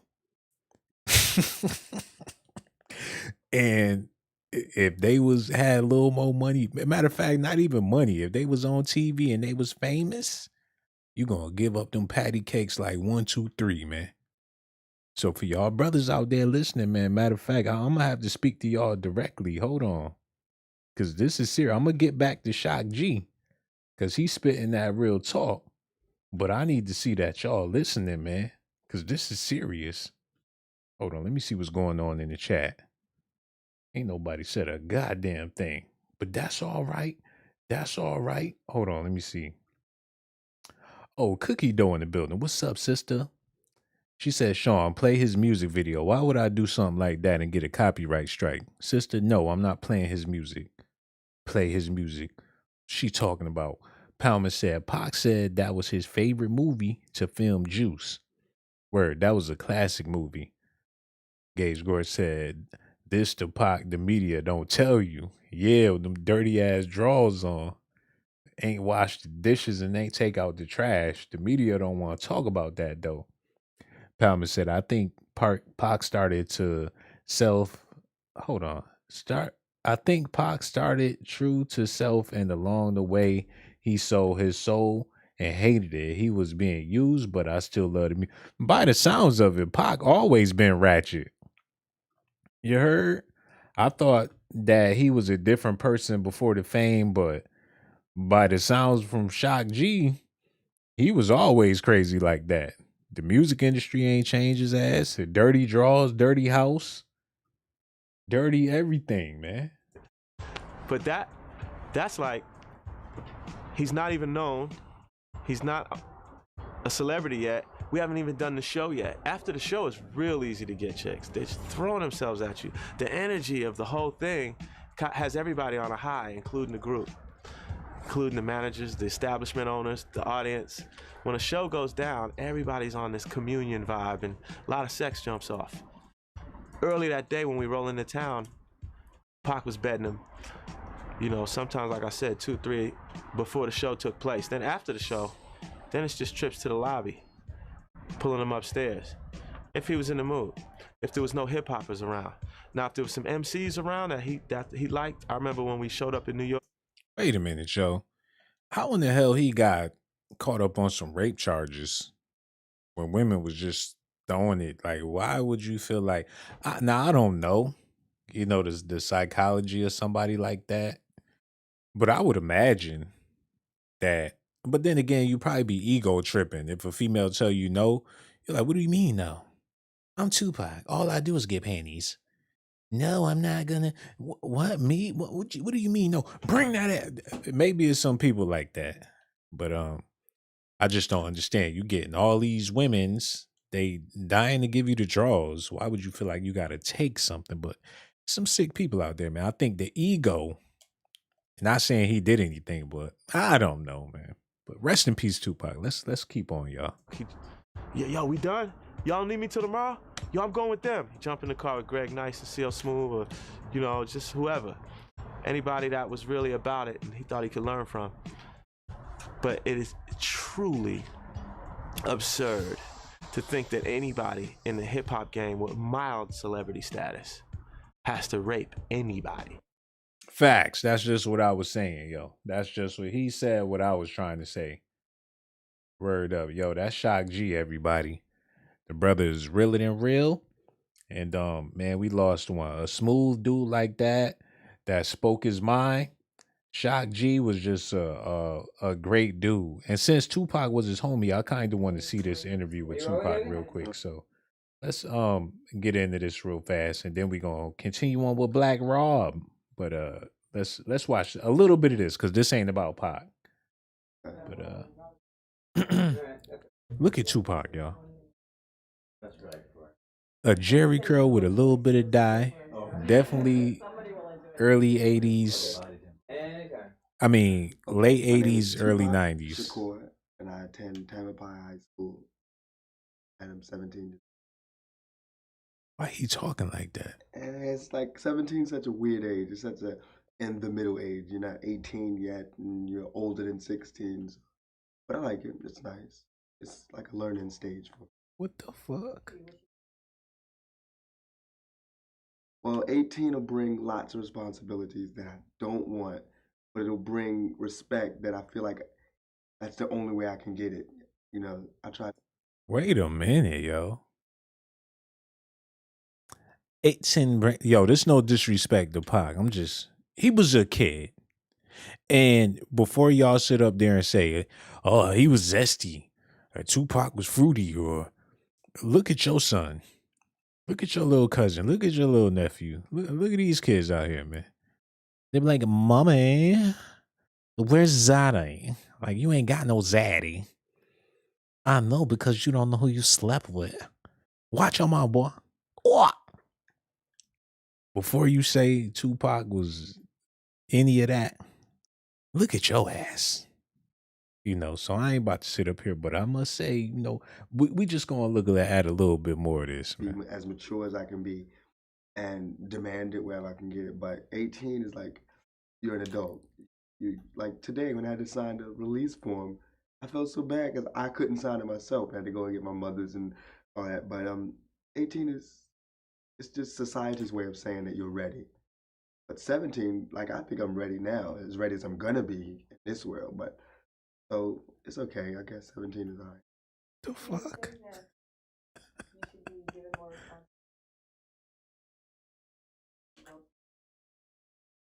Well, the way that my mother brought me up is Nigga says 17 is a drag. Like, I can't believe that I can get my own cigarettes. Like, this is crazy. Hold on, listen. No lies, no, total truth. Everything is real in society. You know, everything. If something's going on wrong in the house, I know everything. So it was like I was given the responsibility before I wanted it, and so now I can't really differentiate what great responsibility is because I've had it for so long. You know, so she taught me how to be ready for it, and so that's good. And I think it's good because I know that, and it's Okay, I can't do this no more. Rest in peace to Tupac, man. Yeah. I know what you're thinking. Matter of fact, let me see what y'all talking about in the comment section, because I have no comment whatsoever, man. I have really nothing to say about any of this. So I'm gonna see what y'all got to say about it, man. Yeah, let me look in the comment section. So, R.I.P. Shock. I saw this interview. He was hitting Jada then. I wish he did nothing strange. Change, I wish. Yeah, I don't know. I can't judge that, man. But he no longer here, man. Rest in peace, Tupac. You will always be remembered, and you will always be a legend. Now let's get into a Black Rob interview before I get out of here, man. Because Black Rob was somebody too. So let me do this real fast, and y'all stay tuned. Um, mm, mm, my man Black Rob, one of the realest dudes from Harlem, New York. So we gonna end it off with the legend, Black Rob, and then we gonna keep it moving. Hold on, let's sign it with Diddy, his struggles and everything. Okay, we about to listen to Black Rob. 995, Connecticut's #1 rap hip hop platform. Skills over politics. That means bring your pen game, not your name. Every now and then we like to take a break away from the rap, and in a special segment called For the Culture. This is when we bring a special veteran down that was impactful in our hip hop, the hip hop thing of ours. Today, it's very special. A lot of emotions for me because I grew up off this guy's music around an era where there was a lot of legends, including himself. Man, get that man so the many mic, things, top 10 billboards, what they've been up? through. So we can then give it back to the youth for them to be like, all right, OG gave it to me straight, so now I know better than, you know what I'm saying? You can't say nobody ain't Shut tell you up what's and up. let Rob We talk. got somebody here that been through it and I told you what's up, you know what I'm saying? I mean, man, I be telling these cats all the time, man. You got to, man. You got to, and it's important. You feel what I'm saying? I'm telling them all the time, man. So what I like I said, what I like to do is decision making and things that you've been through in this industry. You came around a time where you had like legends, like you came around Biggie, Jay-Z, Nas. Yo, seriously, man? Yo, this dude got the music playing in the background the whole interview, man. I ain't gonna be able to use that. He trash. Yo, Sway in the morning to kiss your ass all day and all night. But hold on, this is 50 Black Rob interview? Okay, this will work. 50.com. We y'all's in the building, in the establishment. East Bay with cocaine What? Now I'm Doc Strange in the range like Yeah. I can't have that song playing while I do this though. But let's keep it moving. I was thirsty at the time. I signed some paperwork with him. Not knowing. I was signing a production deal, like sign my life away with this cat. He took me to Puff. They went to Howard together. Like if I'd have knew Puff at that, if I'd have knew it would have boiled down to all this, I should have knew better. He said he signed with a dude, a publishing deal with a dude. Ain't know he was signing his life away. Well, R.I.P. to Black Rob, but whose fault is that? Then the dude took me to Puff. He went to Harvard with Puff, and then I signed with him. Man, you gotta be mindful of what you signing. But you know what? When you from the streets and you dealing with people, you like, oh, I'll take his word for it because if he try to do me dirty, I'ma get him. When you got that mentality, that's not how it work in the music industry. Somebody front you a pack or something like that, you know not to play with that person because you could die behind that. But in the music industry, they do what they want to do. If you sign that contract, then that's on paper. That's the laws involved. You're not about to get over on somebody or do somebody dirty when you signing, law abiding contractual agreements and stuff. Like the streets is out of it, man. That's why your hardest gangster rapper can get jerked. So yeah. To the office, it was on 18th Street. I went up there, I spit it out for Puff, I had my tape. The cassettes was out, man. So all y'all dudes, man, don't understand how far I'm going back. I'm going back to Max Cell, TDK. Started rapping, and he was like, yo, that's hot. Puff was like, yo, listen, man, holler at you, go in the lounge for a little while, come see me. So about 10, 20 minutes later, he came back out like, yo, I'm gonna fuck with you. So from there, man, it was like history after that, man. A couple months later, I got a big check. And I was just in Harlem, man, flossing, man. So, I don't see where Puff did nothing wrong. You freestyle for that man. He said, all right, I'm going to rock with you. That's a big opportunity. You on the same label with Biggie, Mace, the Locks. That's something you should be grateful for, man. However you parlay that situation, that's how you parlay it. Because Puff could have easily been like, you don't got the look.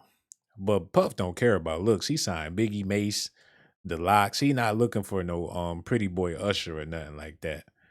But just for him giving him the look, that was a blessing on Puff's behalf. And people, like I said on my other videos, people trying to dog out Puffy, but Puff gave a lot of people opportunities. Depending on what you do with that opportunity, that's on you. But that's Negro here nor there. Black Rob is no longer here. We here to celebrate his life, not talk about what he woulda, coulda, shoulda did. And if that sounds like what I'm doing, I do apologize. But all right, back to what he talking about. All the bullshit and know you can't go on tours and yo, we're gonna put the album out next week, then it don't come out next week, and then we got 6 months to do this, so come with us over here and write this for me. No, that takes a toll on you. You know what I'm saying? Like, yo, this cat he think I can't, think I ain't that nigga. That's how the woke came about.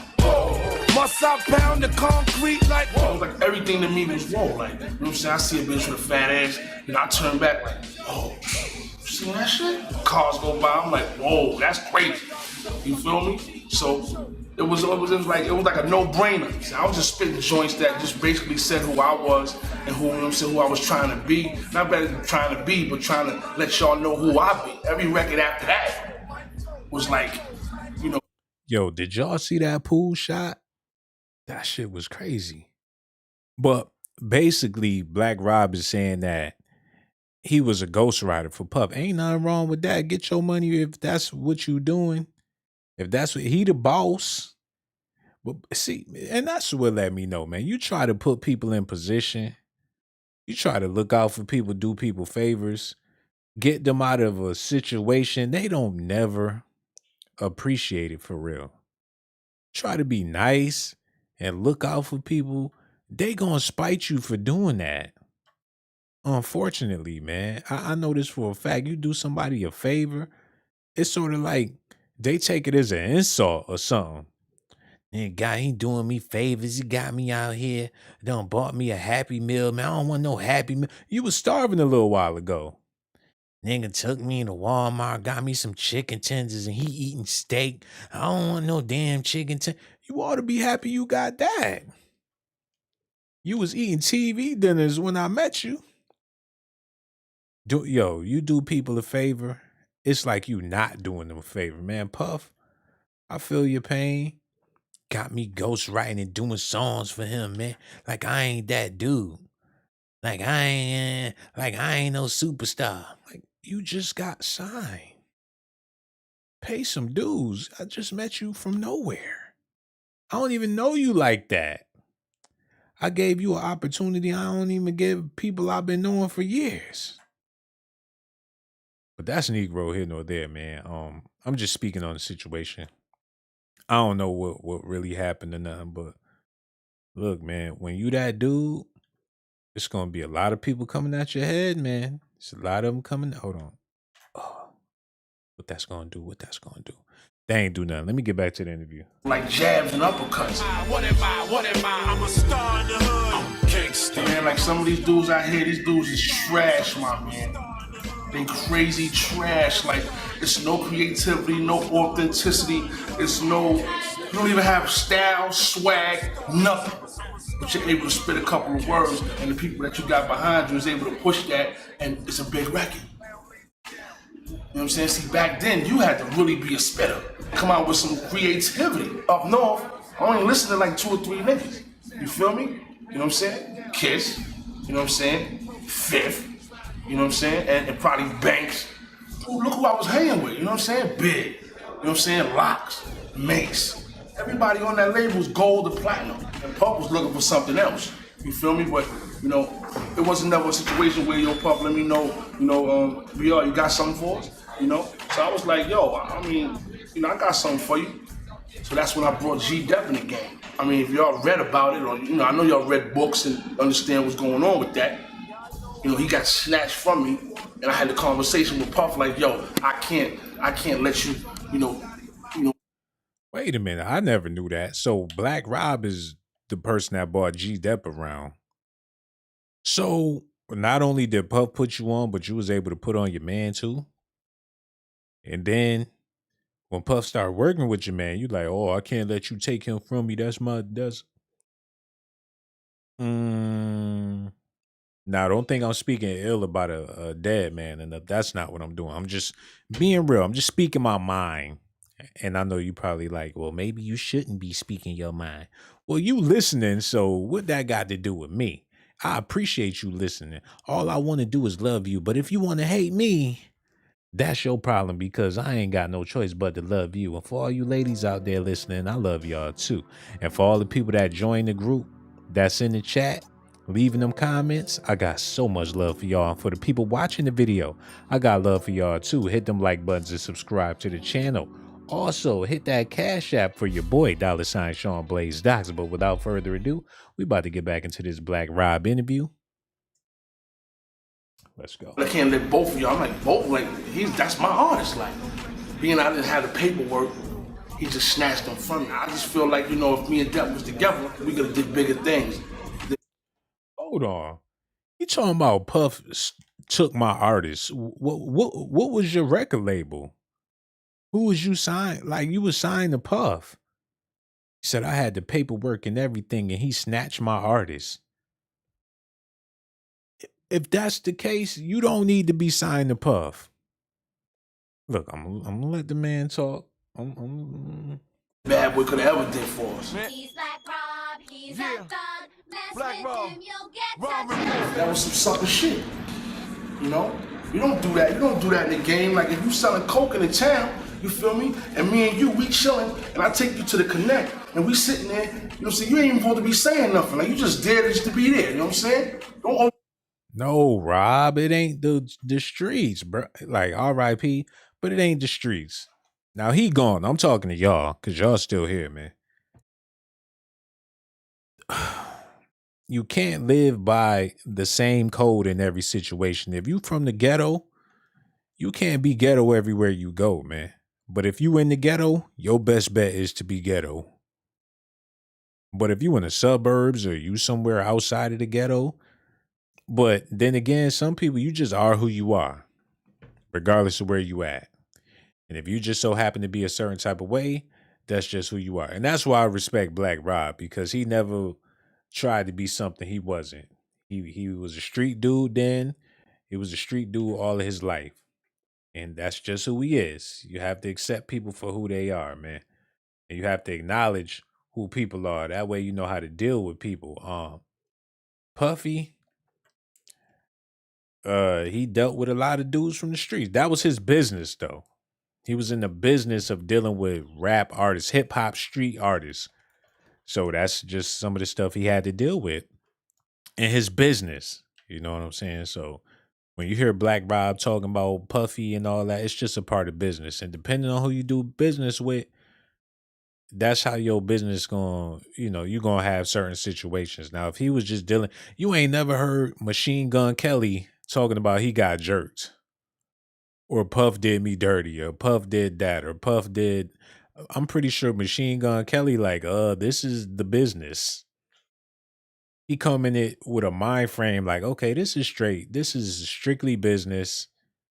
Trying to get this bag, depending on how it go. It's like gambling. You crap out, man. You make a bad deal, you make a bad deal. You got to keep it moving. But a lot of people be taking it personal. You supposed to be my mans. No.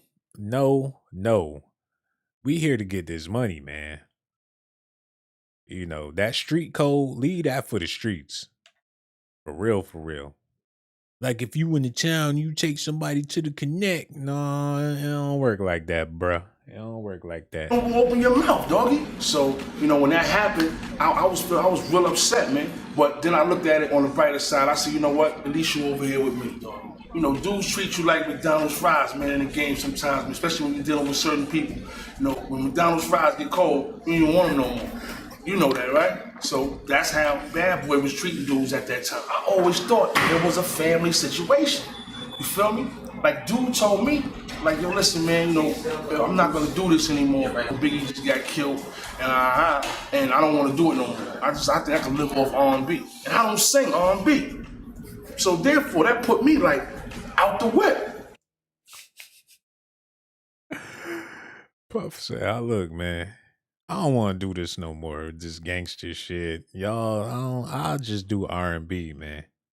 And Black Rob, what you mean you don't want to do? Well, you just want to do R&B. We rap. We gotta keep doing it. Puff like, man, I had enough. I don't blame his ass, man. See, what you put out is what you get back. All that gangster energy and all that street talking. Puff like, man, that's what he was producing. And that's what was coming back to him. So he like, look, I got to do something positive. Maybe I need to start rapping so they'll see that I ain't with all that street stuff. I think when Puff started rapping, that was to clear his name. Like, no, I'm Laffy Taffy like a motherfucker. Ain't nothing street over here, baby. I'm just Puffy. I like the ice and the rolling. Like, shit, I ain't trying to get into no shootout with Puff Daddy. This nigga started tap dancing and shit. Yo, he got a music video where he busts out tap dancing at the end of the damn video. Clickety clack, on some Bojangle shit. But, you know, it is what it is. Hold on. Wait a minute. Hold up, yo. We about to get back to Black Rob, but I seen something really exclusive, and I need to address this correctly. I cannot believe my eyes. Oh my God. Do. Somebody please say it ain't so. Who is this beautiful young lady right there? Miranda's Dominguez. I know she Dominican. How you doing, Miranda? So glad you can make it to the chat. Make sure you get real comfortable. Whatever you want, all you got to do is ask. Just in case you just now tuning in, my sister, we sitting over here talking about Black Rob and what happened with him and Puff and everything. But most importantly, we saying rest in peace to Black Rob. But Miranda, welcome to the live chat. I really do appreciate you being here, beautiful. Now that you're here, everything is just so much brighter. And I mean that. But let me get back to what I was talking about. Yeah, she's so fine. Listen to that Black Rob, yo. I'm gonna finish playing what he had to say about the whole situation with Puff. Like, you're out the whip, y'all, for something. So I made it clear, like, yo, listen, man, what I'm gonna do? So Puff was like, yo, okay, so that's when he made No Way Out. We all on the cover. You know what I'm saying? He made that, and that after that record, he definitely wanted to do hip hop. So Puff was like, man, I don't even need y'all like that. Like, I'm done with this. And Black Rob like, well, what I'm gonna do? What about me? I would have been like, what about you? Like, matter of fact, I'm gonna set y'all up. I'm gonna have a couple of meetings. Y'all can go to a whole nother label. Like, I'm done with this, man. But they talked him into, I mean, he had a bunch of artists at the time. He was done with the gangster rap and the hip hop. But, you know, people talk about Puffy jerked him.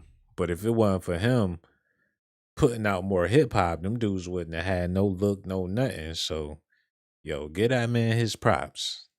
Real talk. But, you know, street dudes don't see it like that. Everybody trying to muscle you, trying to get over on you or whatever the case is. Like, I know he's soft, then he ain't shit. Always trying to fight and beef and everything. You know? That's what took him over the top. Hip hop, not R&B. I used to be in the studio with Big, and you know what I'm saying? We in one studio, he got another studio over there, and there'd be a pad right here and a pad in that room. You know what I'm saying? So, you know, I used to be like, damn, let me see what this nigga writing. Let me see what Big writes. So I used to get up, go in that room, nothing.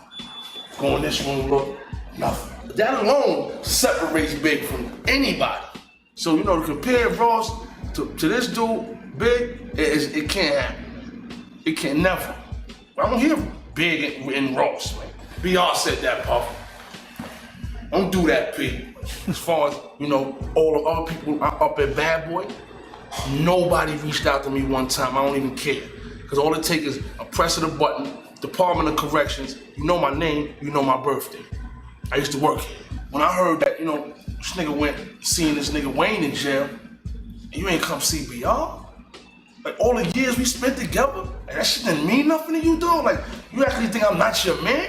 So that right there told me, like, yo, that nigga was never my man, ever.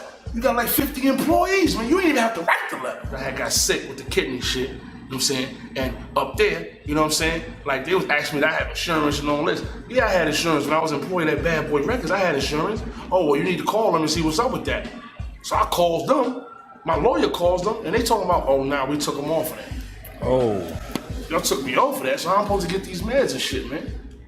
Oh, what? All right. So now it's like, all right, you took me off the medication shit. You took me off the insurance. Hold on. How they gonna keep you on the insurance? You ain't with the label no more. So you think this just like a lifetime situation? Like it just don't stop. 100 years from now, I still got my pension. Well, Bad Boy Records, I'm sorry, sir, but they you don't have a 401k with Bad Boy. The fuck you mean? Now I see where he coming from, because you know when you build an empire and you write records and you do all that, and that's why you gotta stop with that family shit, because people be taking that literal. Like, man, yeah, Bad Boy, Puff Daddy, and the family. Like I said in my other video, like, just because they call him Puff Daddy don't mean he was everybody's father. Like, they really looked at him like he was their caretaker, their father figure. Like that Making the Band shit. When they walked to the store to get Daddy some cheesecake. He was taking that Puff Daddy to the head. Like, call me Daddy. No, Puff. No, call me Daddy. You know I'm gonna call you Diddy. I ain't calling you Daddy no more. And Diddy, I like that. That got a nice little ring to it. If it weren't for Biggie calling him Diddy, they'd still be calling him Daddy. Yo, Daddy, you got my check? Go check the mailbox and go get me another slice of cheesecake. What we doing, Daddy Jim? And then, Birdman, call me baby. Hey, baby. Call him the grown-ass man baby. Come here, baby. Juvenile. What baby? Who that on the phone, babe? Hey, baby. Look, I ain't calling you baby, man. You gonna be Birdman around here. That nigga, wah. Got everybody from the South. Well, New Orleans, wah. Where y'all think they got that from, man? That was baby. Grown ass man with a pacifier in his mouth. Now you got all these rappers. I'm Lil Baby. Call me Da Baby. Wah. That's that down south shit. Let me get back to this, man. Okay?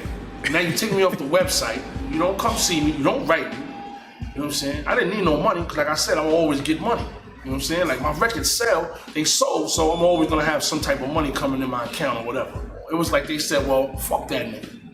All right? Now I'm home, and I shouldn't say fuck y'all niggas. You feel me? That's funny, right? Puff wasn't the one doing the records with me. You know what I'm saying? He was just the last word. Good record. I like that. I want to get on that. It's a good record. No, he's not in the studio 20 hours, 15 hours with me. Never. There wasn't no love over there, man. There wasn't no love. Like, you know, dudes was just using, like, trying to use me. Like, yo, why my shit ain't selling? Like, why I can't get it on Music by Mail? Why I can't get it here? Like, why I can't buy a cassette of this shit? You feel me? It's because motherfuckers took that shit off the shelf. They used the Black Rob report, you know what I'm saying, as a springboard for the Biggie duet album. Puff wasn't doing nothing. He didn't have no records out. It was dry. Everybody was going. So, okay, Black Rob. You know, I used to call myself the savior over there. I went and did my little crime or whatever. You know what I'm saying? As soon as I seen him, nigga said, yo, you know I wasn't coming to get you, right? Yo, BR, what up, my dude? What up? Okay. Yo, kick that thing you was kicking in the studio. Yeah, yo, what that joint? Round town, I'm round, shake the ground, shake the town. Wave the ground, lays you down. Next album coming out, man, losing's not an option. You feel me? That's what I'm doing. You know what I'm saying? Because I refuse to lose right now. You feel me? I got a lot to talk about. I got a lot of songs that talk about, you know, my whole life as a whole. I got some songs talk about, you know, the periods we've been talking about, what I was doing then, or how I'm going to do right now, or what I was doing during the time when this record was out. 4 years of being locked down, but that's a lot of time to really sit down and think, man. And that's all I did was think, man. No weed, no liquor, no pills. I'm focused. I mean, if you love me, I love you back.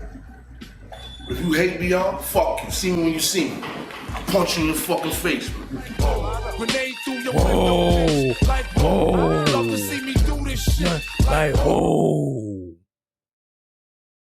Man, I don't said all I could say about him. You know, he gone now, but man, sometimes you just gotta let stuff go. Like, whoa. Can't be depending on the grown man. Like, whoa. Especially if you getting money in the streets or whatever. Like, do something like open a restaurant, some chicken wing subs, French fries. Like, whoa. Got them smoothies and them shakes. Like, whoa. Puffy gave me an investment. Like, whoa. Especially you know people that know people like, yo, Puff, man, let's go half on a chicken shack or some shit. You got connections. You can figure out a way to get another hip hop bag. Like, I know we rappers and everything, but I'm not speaking about what he should have, could have did. Black Rob, rest in peace, brother. You made some incredible music, and I'm grateful for that. So I ain't got no complaints. So, you know, just rest in peace. And for the rest of y'all out there, man, I got so much love for y'all. Y'all just don't understand. People came here and kicked away. Let me see how many people in the building right now, man. Cause y'all treat me real good. Y'all, it ain't even about me. It's about Black Rob, Shock G, and DMX. I'm so glad that y'all came here to show y'all some love, to pay a tribute to these brothers. But it is time to go. And I'ma holla at y'all later. Make sure y'all join the chat so y'all can participate in everything. And for all the people that did join the chat, let me show y'all some love before I get out of here, man. Hold on, let me get my whatchamacallit together. Cause I'm all over the place. You might as well subscribe.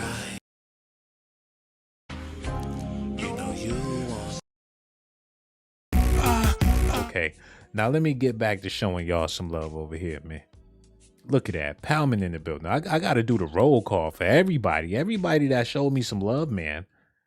Y'all got to be in the video. Look. I'm going to take it all the way to the back. Bad Girl Marie and Gage Gore. Keita Boo. That's my sister for real. But Bad Girl Marie, that's my wifey. She like the first lady of the Blazer Gang. Gage Gore. Keita Boo. Did I say her name already? Diamond Kelly. She a superstar. Y'all just not understanding. Diamond Kelly came through to show some love. You know, we just now starting with the memberships and stuff, but the original Blazer Gang is in the building. Sean Pimpin also came through to show me some love, man. So much love for you, Sean Pimpin. You know it's always pimping with pimping. The Truth Be Told is also here, man, with the $5 donation. So much love for you for that. Be Like That was also here, and it definitely be like that. Palman, the #1 Salmon, the fishiest girl in the chat, man. Y'all just don't know, man. Somebody hand me my Febreze. Tank Dog, the biggest dog and the biggest boss, was also here as well, man. So much love coming from the chat today, and I'm feeling so grateful to have y'all. Clarissa J, aka Cookie Dough, was also here, man. So look, I am amazed, man. My weekend is starting off just right.